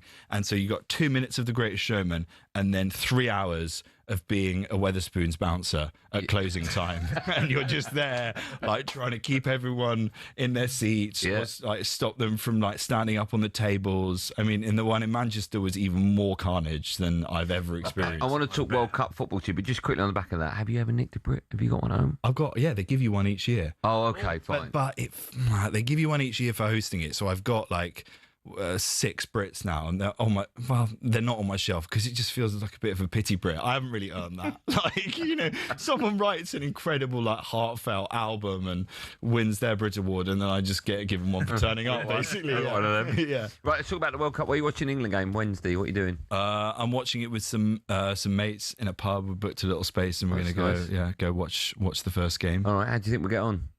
Yeah, I'm actually feeling quite optimistic now. Like, that last warm-up game, I thought we looked pretty good, and I think Thomas Tuchel's a good tournament manager, and I feel like, there's been a lot of chat about the squad selection, but I feel like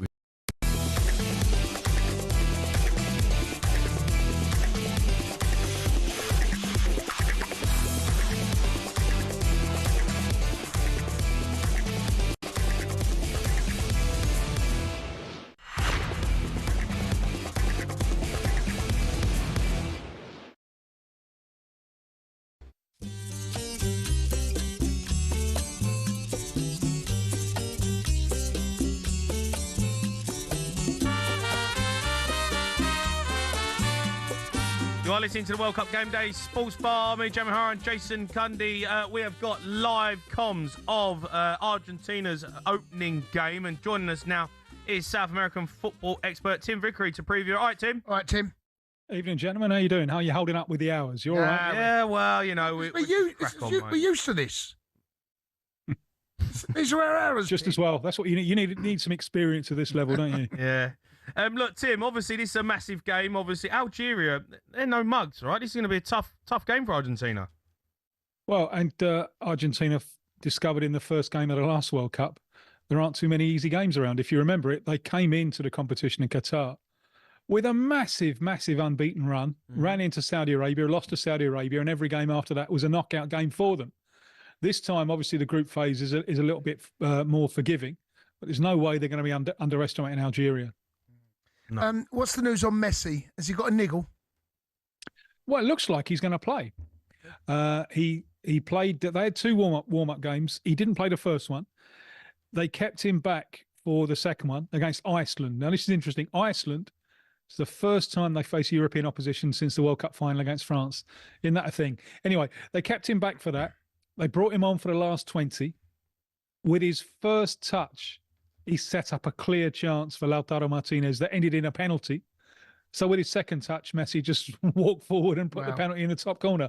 What can you do with someone like this? On and on he goes. It only really hit me while I was watching that, because I'm claiming I saw him first. Start of 2005, he was 17 in the South American Under-20 Championships. He was half as high as everyone else, and he was unbelievable. And that's more than 20 years ago. That's 21 and a half years ago. It's been part of my life. And it kind of ends with this World Cup, because there's not a lot of places for him to go after that. So let's enjoy it while it lasts. Yeah, I mean, look, obviously, the last World Cup, he was unbelievable. He was sensational stuff. But, and 4 years on, has he still got it in his legs? Because he is playing it into Miami. He's still banging in goals, but got to have slowed down, surely. How are Argentina going to... Are they going to let him cheat? Is he just going to be one of them ones who makes things happen when they've got the ball? Well, that's the way it was last time around in Qatar. Yeah. And if you remember, after that opening day defeat against Saudi Arabia, when they thought, blimey, this thing's harder than we thought it was going to be, they had to swap the centre forward. They had to take out Lautaro Martinez and bring in Alvarez, who was at City at the time, Julian Alvarez, because Alvarez is like a striker with the soul of a midfielder, and he'll do all of his running for him.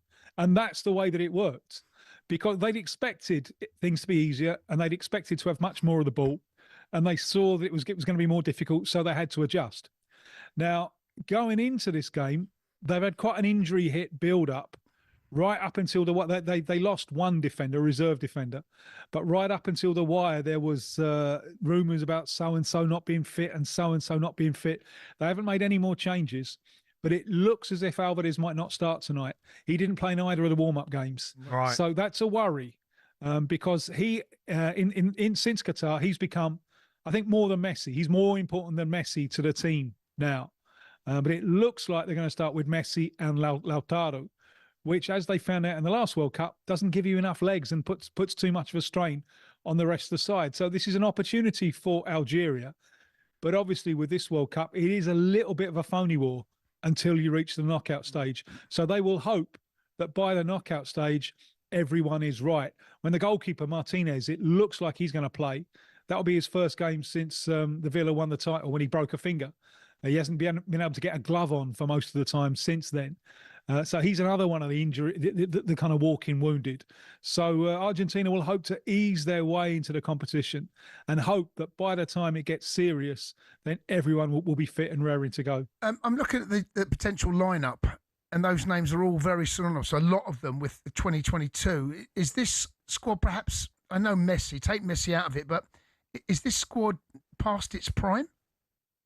It's not in the midfield. In the midfield, it's probably come into his prime. And the likes of Enzo Fernandez and Alexis McAllister only became first choices during that World Cup. And they were youngsters. I mean, they're now consolidated players who can walk around that field with that swagger of world champions. The area of the team where it is a problem is the defensive unit, which is the same defensive unit as in Qatar, which, if you remember, collapsed under pressure against Australia, against Holland, and then in a final against France. Now, it looks as if Otamendi's not going to play tonight. He's lost his place, but he has been first choice. It looks as if Lisandro Martinez of United has taken his place. So that's one change from last year. The left-back, Tagliafico, is injured, so they're bringing another one, Medina. But there hasn't been enough renewal in the defensive positions, and that's not by choice. I mean, the coach, he's had a look at some other defenders. He hasn't been convinced by any of them. So that's the area of the team where I think they might suffer from not having enough renewal. Tim, what about Brazil? Because we saw them play the other night. It was a tough game. Obviously, loads of talk around Brazil with Ancelotti, but what did you make of it? I thought they were absolutely dreadful for the first half. And I just couldn't understand the side that he picked. It didn't make any sense to me at all. He's been playing for the last 3 weeks or so. He's been playing whack-a-mole. You know, it started off, he only had 5 midfielders. And their first warm-up game, you could clearly see that 2 in midfield wasn't going to be enough. So, hang on a minute, we haven't got enough midfielders. So then they lost the attacking right-back. So they used that to bring in an extra midfielder. But it left them without an attacking right-back. And the side, and I really feel sorry for Igor Thiago, the Brentford lad, because he's got some hammer. But I didn't understand why he was selected. Because one of the ideas of this team is that Vinny stays up and Rafinha stays up. But in order for that to work, it was working with Matheus Cunha, just working his socks off and covering back and covering the left flank to free Vinny. Morocco, because it was Igor Thiago and there was no one covering that left flank, Morocco, for the first half hour, few short passes, and then there's always the space to play it into where Hakimi's coming up from right back. So it just didn't make any sense at all. I think Brazil were much better second half when he had the pitch more covered. He had Cunha, who had a right winger on, and they didn't really suffer at all second half. There's an interesting clash of cultures here because in the Brazilian perspective, you've got to start hot. You're allowed to take, if you've won the first 2, you're allowed to take the third group game off. You know, you can rest a little bit or play the reserves, but you've got to start hot. Yeah. Whereas Ancelotti, that Italian thing, you know, will do as much as we have to and no more. You know, so Ancelotti's coming in from some serious hammer as well. I suspect that Haiti won't be able to defend against the individual talent that they've got, and that will take the pressure off them all. Because and Haiti they've got some good stuff, but I don't think that they defend particularly well. And I mean, look at that first half, Brazil against Morocco. They were terrible, but they come in at 1-1. Why? Because how do you mark Vinny? You know, that bit of individual brilliance, that individual talent. I think we're seeing quite a lot of that in this World Cup. The individual talent over the course of the 90, especially when the defences get tired, the individual talent can tip the balance. Yeah. So I would be surprised if they don't knock a few past Haiti, and that will just ease the pressure a little bit. I'll tell you who that result against Morocco wasn't good for, and that's Scotland, because that means that third group game in the sweltering heat of Miami, Brazil will still have they'll still need something. They'll need to show their own public something after getting off to such a disappointing start. The Thiago situation, he clearly had a struggle bringing Neymar in, but João Pedro not being in that squad. Are there people talking about the fact that he's made those choices? Yeah, I mean, the Neymar thing is becoming more and more controversial because I think today is the first time that he got a football boot on. You know, just to trot around. He hasn't played now for a month. He hasn't trained a month. How's João Pedro's not in this squad? I will never know. Yeah. I'll never know. Indeed. No, I agree with you. What he suffers from in the eyes of his own people, he hasn't scored a goal for Brazil. The one who's been all the focus at the moment is Endrick, right. Who's done well off the bench in the warm-up games. And there's a big push for him to start. I don't think he will. I think he's more like, we shall see. But I think he's, because it's proving so hard to pick Ancelotti's mind, to know what he's going to do. No one in the Brazilian press got anywhere near to predicting the lineup that he put out against Morocco. I don't think the players knew long before the kickoff. So he's springing surprises on them as well. This is a marathon. And, the side who wins this will be the side that hits form at the right time. Yeah. And the only thing you can say about Brazil is, at least they haven't peaked too soon. Yeah.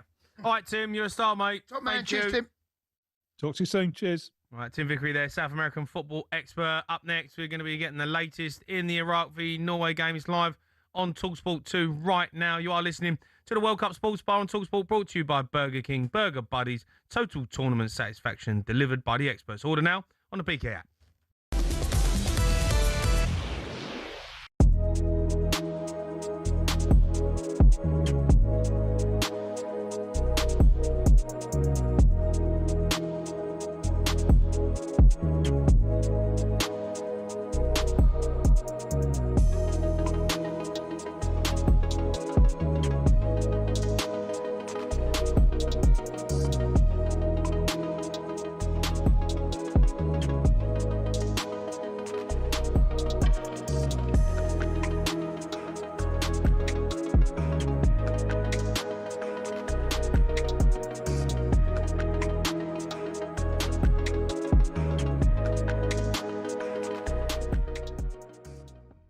Donald Trump has been given license to join the World Cup winners in their trophy lift, just as he did, as you remember, at the Club World Cup. The US president has already been told by FIFA, we want you, President Trump, to hand over the trophy to the eventual champions. I mean, I wonder, what does that look like as far as you're concerned? Is it right and proper that Trump, of all people, should be right in the middle of it all come the trophy lift? I think it would be hugely popular if England were to win the trophy, if Trump wrestled the World Cup off Harry Kane and began to do a little conga. I think everyone in Britain would share my view that would be absolutely magnificent. No, I think it's got the potential to be quite embarrassing, but I think that Trump is quite savvy about the reaction to what happened with the World Club Championship. If he's not, his son Barron is, because his son Barron loves football, loves our football. He's actually an Arsenal fan. And I think he will probably have a quiet word with the old man and say, look, Dad, it should you get the trophy anywhere near you, don't try and grab it. Well, as you know, Simon, who's right beside me here, always says politicians should stay out of football. So, Simon, why should they make an exception for the president? Because you have to manage this man. Whether you disagree with his principles or you agree with them, it's kind of irrelevant. In my ideal world, would have politicians nowhere near sports. So when the German politicians yesterday were saying they weren't going to come because they disagree with certain aspects of Trump's outlook, I said, hallelujah, more of that. The situation with Trump has a relatively unique feel about it because Trump is such an omnipotent character that it does add to the argument. But if I had my ideal world, I would be saying, Trump nowhere near it. In terms of being on the pitch, dealing with the trophy, that's someone else's responsibility, and it steers into the narrative that I always underpin my arguments with. Keep these politicians away from leveraging sports, whoever it may be. So I can't have it both ways. I can't say, well, you know, I've got no problem with Trump, full stop. I recognise the fact that he's probably the most powerful man in the world, and he is, to some extent, omnipotent in whatever he does. But, you know, I don't want politicians near sport.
listening to the World Cup Game Day Sports Bar. Me, Jamie O'Hara and Jason Cundy. Rest of talkSPORT coming up just a sec. Time now, though, for an update of Iraq v Norway with Burger King.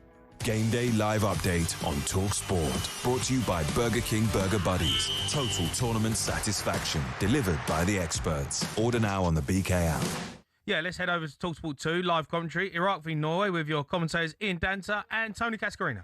What will be a very important night for England tomorrow night. Right here, talkSPORT listeners have joined us at the end of the second hydration break. Norway still leading Iraq by 2-1 as they did at half-time. 2 goals for Erling Haaland, the second of which incredibly fortuitous as the goalkeeper cleared the ball against Haaland as he charged him down.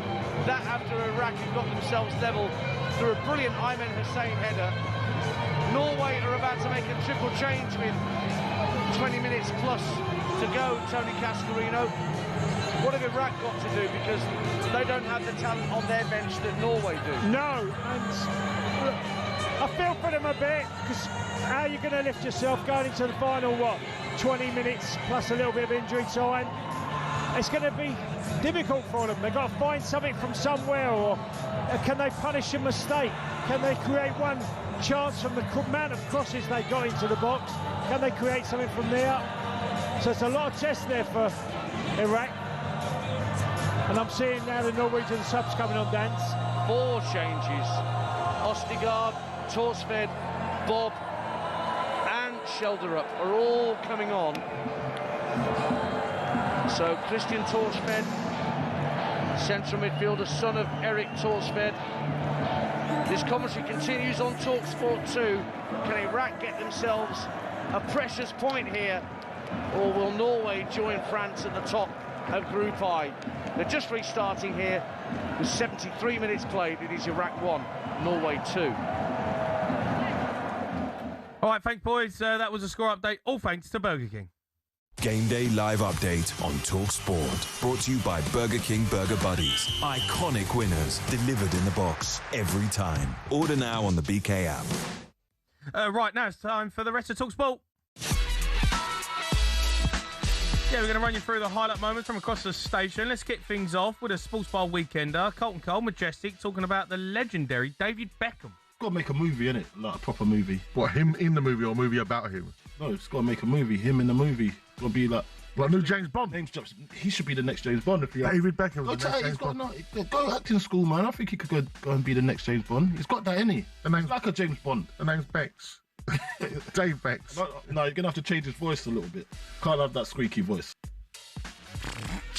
What is Coley? Absolutely buried him. Yeah, I mean, Coley, what's he on? Buried him. James Bond. I mean, Bex. He looks like, if you just look at him, he could do a Bond. Just look at him, right? Yeah. You know, he's not aggressive enough though to be a James Bond. Oh no, but he's got nice. Yeah, looks like a nice fella, doesn't he? He's a good-looking nice fella. He's a good-looking nice fella. But Roger Moore didn't. I think Daniel Craig has turned Bond into a bit of a rough and tough man. Bit of a Sean Connery. Sean Connery was a bit that as well, wasn't he? It's only Pierce Brosnan really that was like a bit like Bex. Bit of a pretty boy. Yeah, but could act. But Roger Moore. I mean, you're going back too long for me, mate. Roger Moore. When's that? It's like the 60s, wasn't it? Yeah. You've heard of the Beatles, right? Yeah, I've heard of him, and I've heard of Roger Moore, but I couldn't tell you what he looked like. You know what the Beatles look like? No, I don't. You don't know what the Beatles look like? No, no idea. You don't know what the Beatles look like? I've just answered your question. Do you want me to answer it again? No. What do you mean? I've heard. Do you know what Elvis looks like? Yes. That's Elvis. But the Beatles are the Beatles. Yeah, but Elvis was bigger than the Beatles. Okay, let me ask another question. You know what Barbra Streisand looks like?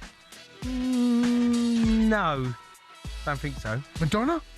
Oh yeah, obviously Madonna. Dolly Parton. What she looks like? I bet you do, you filthy pig. Honestly, you. Okay, over this morning's breakfast show, Rupert Bell was joined by Mr. Goldstein and Mr. Agbonlahon was asked about this intriguing question. How many legs does a horse have? Do you really need me to answer that question? Yeah, I think you're going to get it wrong. Oh, because it's a gag. Okay, no, right. It's not. Answer the question, Rupert, please, mate. 4? Right, the answer. That's what I said. The answer's 2. Well, I bow to the great God that is Andy Goldstein, but in this particular case, I don't know what you've been on early this morning if you've come up with that. Right. So here's, here we go. Now here's the unbelievable fact. Go on then. A horse's front two limbs. Horses don't run on legs; they run on fingers. What do you mean? So a horse's front legs, over how a horse is evolved, it runs on its middle fingers. I know that's incredible. So the little kind of, what you think it's its knee, the horse's knee at the front, that's not its. So if you go through evolution, that's its wrist. And it runs on its middle finger. Horses have the longest fingers in the animal kingdom. Is that a fact? That's a fact. So they've only got 2 legs? I think so. What do you mean you think so? But they run on their fingers. Horses. Okay, you ready? You ready for this? No, I'm not ready for this, Jay, mate. I'm not ready for this. Jay. Like, it's late in the day and you're talking guff. No, it's actually early in the day. Do horses run on fingers? Okay. Right, here we go. Yes, that's absolutely true. Atomically speaking, a horse's lower leg and hoof correspond directly to a human's middle finger and fingernail. The hoof is its fingernail. Okay. I know, it's nuts. Look. I know, Jay, yeah. Look, they run on fingers. All right? Okay. That seems weird. I know it seems weird, but look at it. Look at the autonomy there. Okay. Horses run on fingers. If you had a racehorse, what would you name it? Fingers. Thumbs. All right, sticking with the breakfast show, World Cup winner Emmanuel Petit joined Andy and Gabby in the studio. He's not impressed with Gabby's PSG antics. I just love Paris. I love the people. I have a cousin. Really? Yeah, in France as well. So what's his name? Jacquet. Aimé Jacquet? Yes. No, I'll apologise to Emmanuel. Why you put it back yourself, Gab? No, because Emmanuel, Arsenal legend, and Cundy got in my ear. Cundy polluted my mind, so I'm going to stay away from Jason Cundy now. Oh, see, mate, people are starting to jump ship. They're coming to see. They're calling you a bad egg in the office. Mate, listen. You're a bad egg. Mate, you know me. Everyone knows me. There's no agenda. No? There's no you one. might be getting ostracised, mate. No one. You might be doing stuff on your own. No one's safe. Don't know, mate. No one is safe, Jay. Did you manipulate Gabby? I think we manipulate one another, mate. You reckon? Yeah, I think we got together. You know, like when there's a good lad at school and a bad lad, and they get on really well, and then they get together, they're both trying to drag the worst out of each other. I don't know, mate. I think that's it's like the 2 class clowns got together. That's what and then they had no leadership in that room. It was just 2 idiots. Oh, you saw it then, did you? Well, yeah. I mean, that's what I saw. Well, you know. And now he's backtracking. He wants away from you, mate. He wants to get away from you. Gabby wants out, the sports bar. I'm disappointed in that. Yeah, you know what? I'm I disappointed, didn't expect mate. that from Gabby. No, disappointing. He Gabby. bottled it in front of Petit, didn't he? Yeah, he bottled did. it. I wouldn't have bottled it. Huh? No. Bottled it in front of Jurgen Klopp. No. Bottled it in front of Petit. No. Do you know a what big you old do? bottle job, Gabby. Do you know what you do? You double down. When you think people got me in the corner. No. You double down. Yeah. Well, he hasn't. Well, I'll be messing. I'll message Gabby now. Actually. Well, they're going to be back on the breakfast show from 6 I'm tomorrow. gonna phone So in. maybe you should phone No, in. I won't be up, mate. Remember, you can find all our shows on the talkSPORT app, where you can swipe between talkSPORT, talkSPORT 2, all over sister stations. You never miss a moment. Up next, we have Teddy in. Going to do a World Cup quiz. You're listening to the World Cup Sports Bar on talkSPORT, brought to you by Enterprise Rent-A-Car. Whatever it is, they're here for it.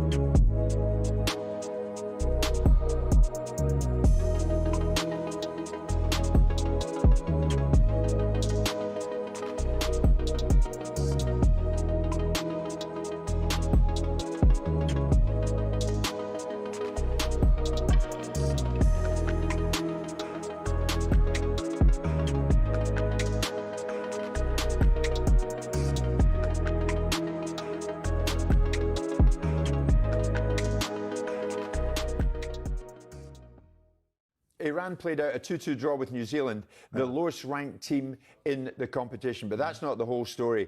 Post-match, the Iranian manager, Amir Galonoi, claimed that his side were the most oppressed at this World Cup, Simon, and I think he's got a point, revealing they were thrown out of the US immediately after the game. They weren't even able to undertake a recovery session. And they were told, get on your way, and headed back to Tijuana, Mexico, their training base, a day before they had intended to. Okay. The manager says afterwards, it seems like others are doing the planning for us. That's a hint at the US here, with decisions made elsewhere. Our team is the most oppressed in this World Cup. The federation is absent here. They don't even have their own federation here. Yes, listen, it's not ideal. But should that have affected the outcome in this game? I mean, yes, if they're playing a world-beating side or a side that's on an equal par with them, you can say that's a really unfair set of circumstances. Or Simon, if they're playing anybody. No, but let's have it right. In their favour is the fact they've got better players. So maybe the odds were slightly evened up a little bit. But as we saw with Troy talking about it yesterday, players staying in a different hotel in a different environment. Yes, the warm-down thing and those sort of things are not ideal. I understand that it's not ideal. But as we discussed yesterday, this is going to be the built-in excuse if they have a bad result. Oh, come on. It's not fair, Simon. Never mind not ideal. It's not fair in them. It's not equitable. No one else is getting treated like this. It's not equitable. I hear you, right? And we know the reasons why, and whether we agree with them or not is a different discussion, right? But the bottom line is should they have been able to overcome New Zealand with all of that disadvantage? But that's not the point. Well, it is. It's not equitable. It's not fair on them. It is. Well, some could say that the quality of Iranian player and New Zealand having to play against a far better player is not equitable for New Zealand because New Zealand are far less capable of producing a side that's capable of performing against other sides. Simon, the Iranian media isn't even here. The manager was saying, our own media isn't here, our own management team aren't here. The Iranian media are not going to help them win football matches. I get that. So I hear the argument, I understand the argument, but I think realistically speaking, we'd hear less of it if his team hadn't drawn against New Zealand. Would we? Yes, of course we would. He would have been less vociferous because he'd have less of a reason to be so. The fact is like every football manager, if the wind blows from the west and it's not in their particular favour, it's a reason why they haven't done well in the game. I take all the points.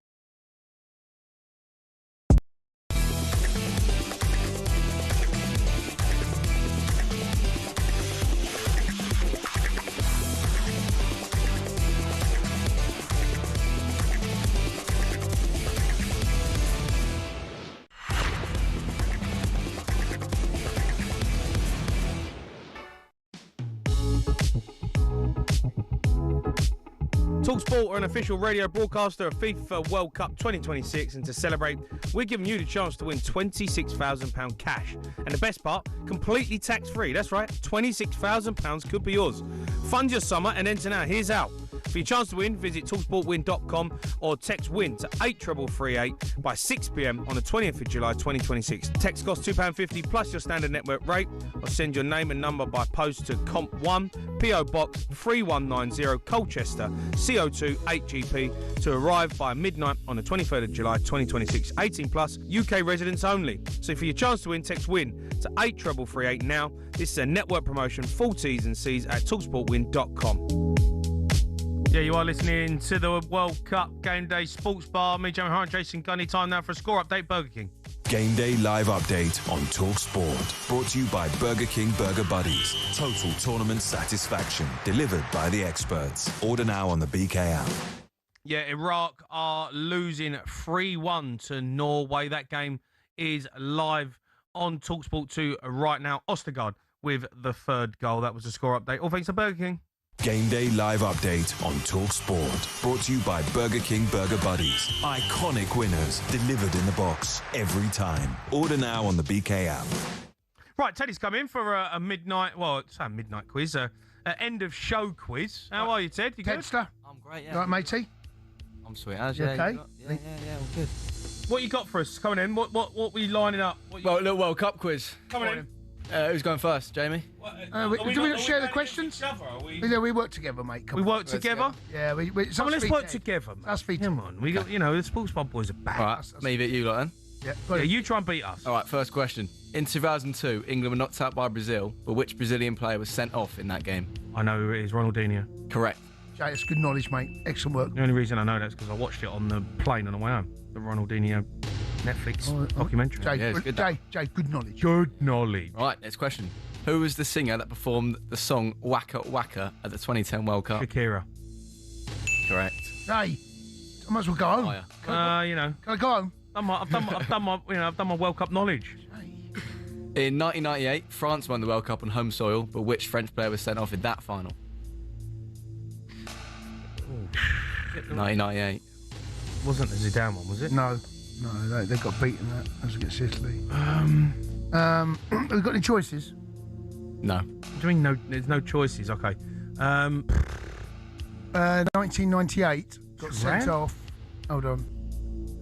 It's going to be a defender or a midfielder, right? Sent Ram. I don't know who played at the back. Lizarazu, was he playing then? Go on, have a punt. Lizarazu. Incorrect. Marcel Desailly. Oh, Desailly. I didn't know that. I didn't know that either. It's 2-1. Who was the manager that led Argentina to victory at the 1986 World Cup? It's a tough one. Mate, no idea. Absolutely no idea. Give me his initials. CB. Who? CB. It's Carlos. Yep. Carlos. Carlos. Carlos.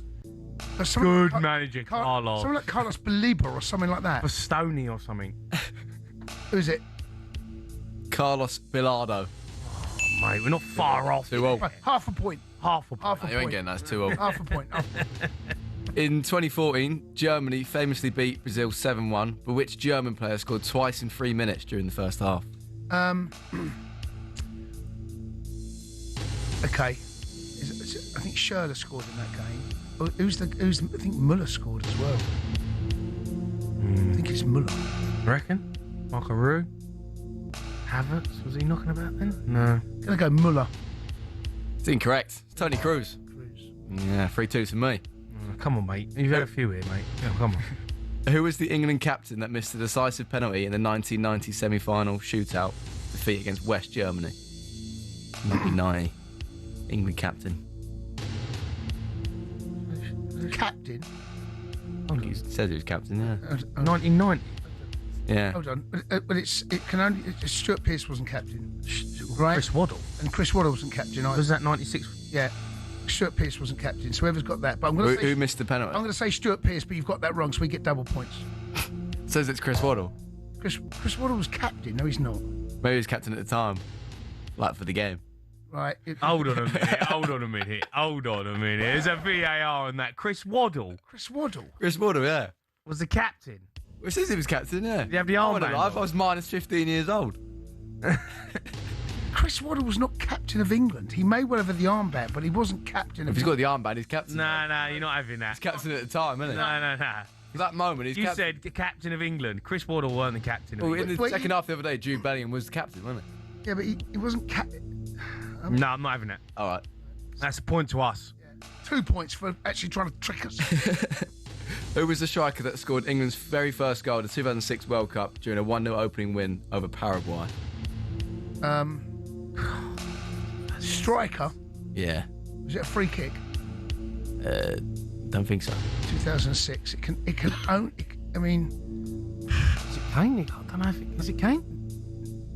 No, I've got Rooney in my head, mate. why am I saying Kane? No, 2006. I've got Rooney. I've got Rooney, striker. Rooney. It can't be Rooney. Incorrect. Peter Crouch. I don't think Rooney played that game. I think he was injured. The first game. Is that the one he done his metacastle? Yeah, going to that. There's VAR out. Hold on, we got Ollie Klink here. What? I need him to speak. What have I got wrong? It was not Crouch. It was an own goal. Well, double points. Honestly, Honestly, picking up this double is an points. absolute shambles.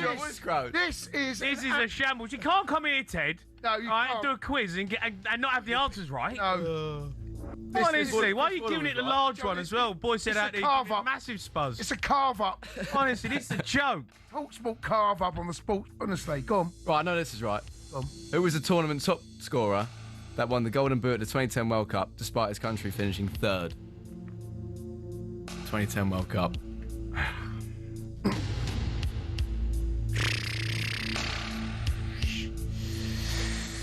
I have no idea. Definitely right. I'm not. No, he's Oh, you're confident. 100%, Is yeah? he? Who won it in 2010? Do you know? You remember? That was South Africa. Yeah. We were an absolute disgrace. That was under Capello. That was. Oh God, we come back the towel between our legs. Who won it? Was it France? No, I think did Brazil win it in 10? No. No. Italy? They didn't win it, this player. No, I know. No, but we try to figure out. We try to remember backwards. the final. Try and work backwards here, Ted. Just pipe down. You've asked a question. Hold on. Maybe. Germany finished third. Did they? I think so. Well, then closer. No, go Muller. Go on, go. Thomas Muller. Correct. Oh, Jay! Skin! Good skin. Good skin. Teddy's getting battered. What's that? 9-1, I say. Yeah. God, well, you've ruled half the questions out. Points as soon as you get it wrong, you get VAR out. Cheating. In 2002, South Korea made a historic run to the semi-finals, but which Dutch manager was leading the team? Right. I mean, all I can think of is Dick Advocaat. That's all I can think of. That's all I can think of. Who is it? So ask the question again. In 2002, South Korea made a historic run to the semi-finals, but which Dutch manager was leading the team? Van Gaal? Van Gaal? I've got no hope. Gus Hiddink? Gus Hiddink's not bad, shout. Have a punt. Go on. No idea. Gus Hiddink. It's correct. Oh! We're on fire! Big Gus! Big Gus! The Gusmeister! Getting battered! Teddy's getting absolutely ruined. Carve up doesn't work, Tedster. Right, who was the player that won the Golden Ball for the best player of the 2010 World Cup? Golden Ball? Yeah, best player. What World Cup? 2010 again. 2010. It's got to be someone who won the final. Yeah. Germany finished third. Who won it? Who won it in 2010? I can't remember who won it in 10, mate. Didn't Spain win it? Right. Go Fabregas or something. Somebody who Iniesta. If they've won it in 10. Yeah, go Iniesta. Iniesta. That's incorrect. Is it? Diego Forlan. Remember him? Oh, yeah. Famous for the Gibellani ball. Yeah, all right, yeah. Coming in.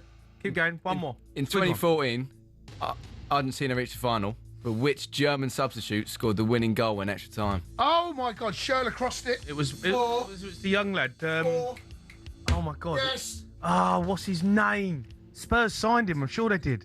Give him a C. Second number because. Oh mate, it's not Markaroo, is it? No, it's Götze. Götze.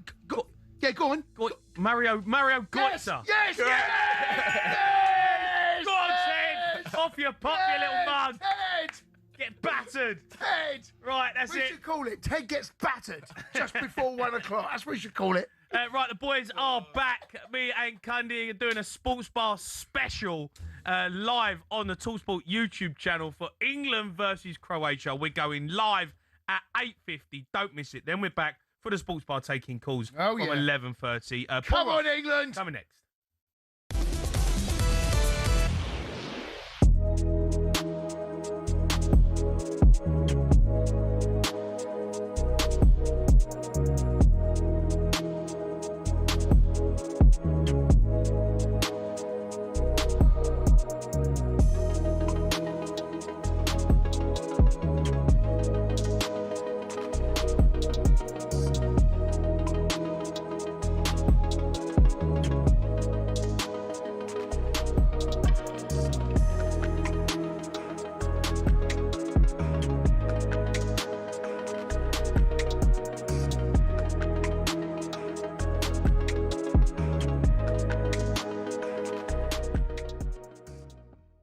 The big result yesterday came, of course, with Spain being held to a 0-0 draw against debutants Cape Verde. I don't know if you're aware of it. The Spanish captain Rodri criticised their defensive approach to the game. Rodri. He said, "This is what he said. He said that's how they play. They don't get past midfield. It's a matter of improving our finishing." I think it's arrogant. Tell me. Don't expect Cape Verde to get the position of the ball and to create many occasions against Spain. Spain is one of the best teams in the world. So the way he said that, I think this is disrespectful for Cape Verde. And I think you should look at yourself in the mirror because you should have done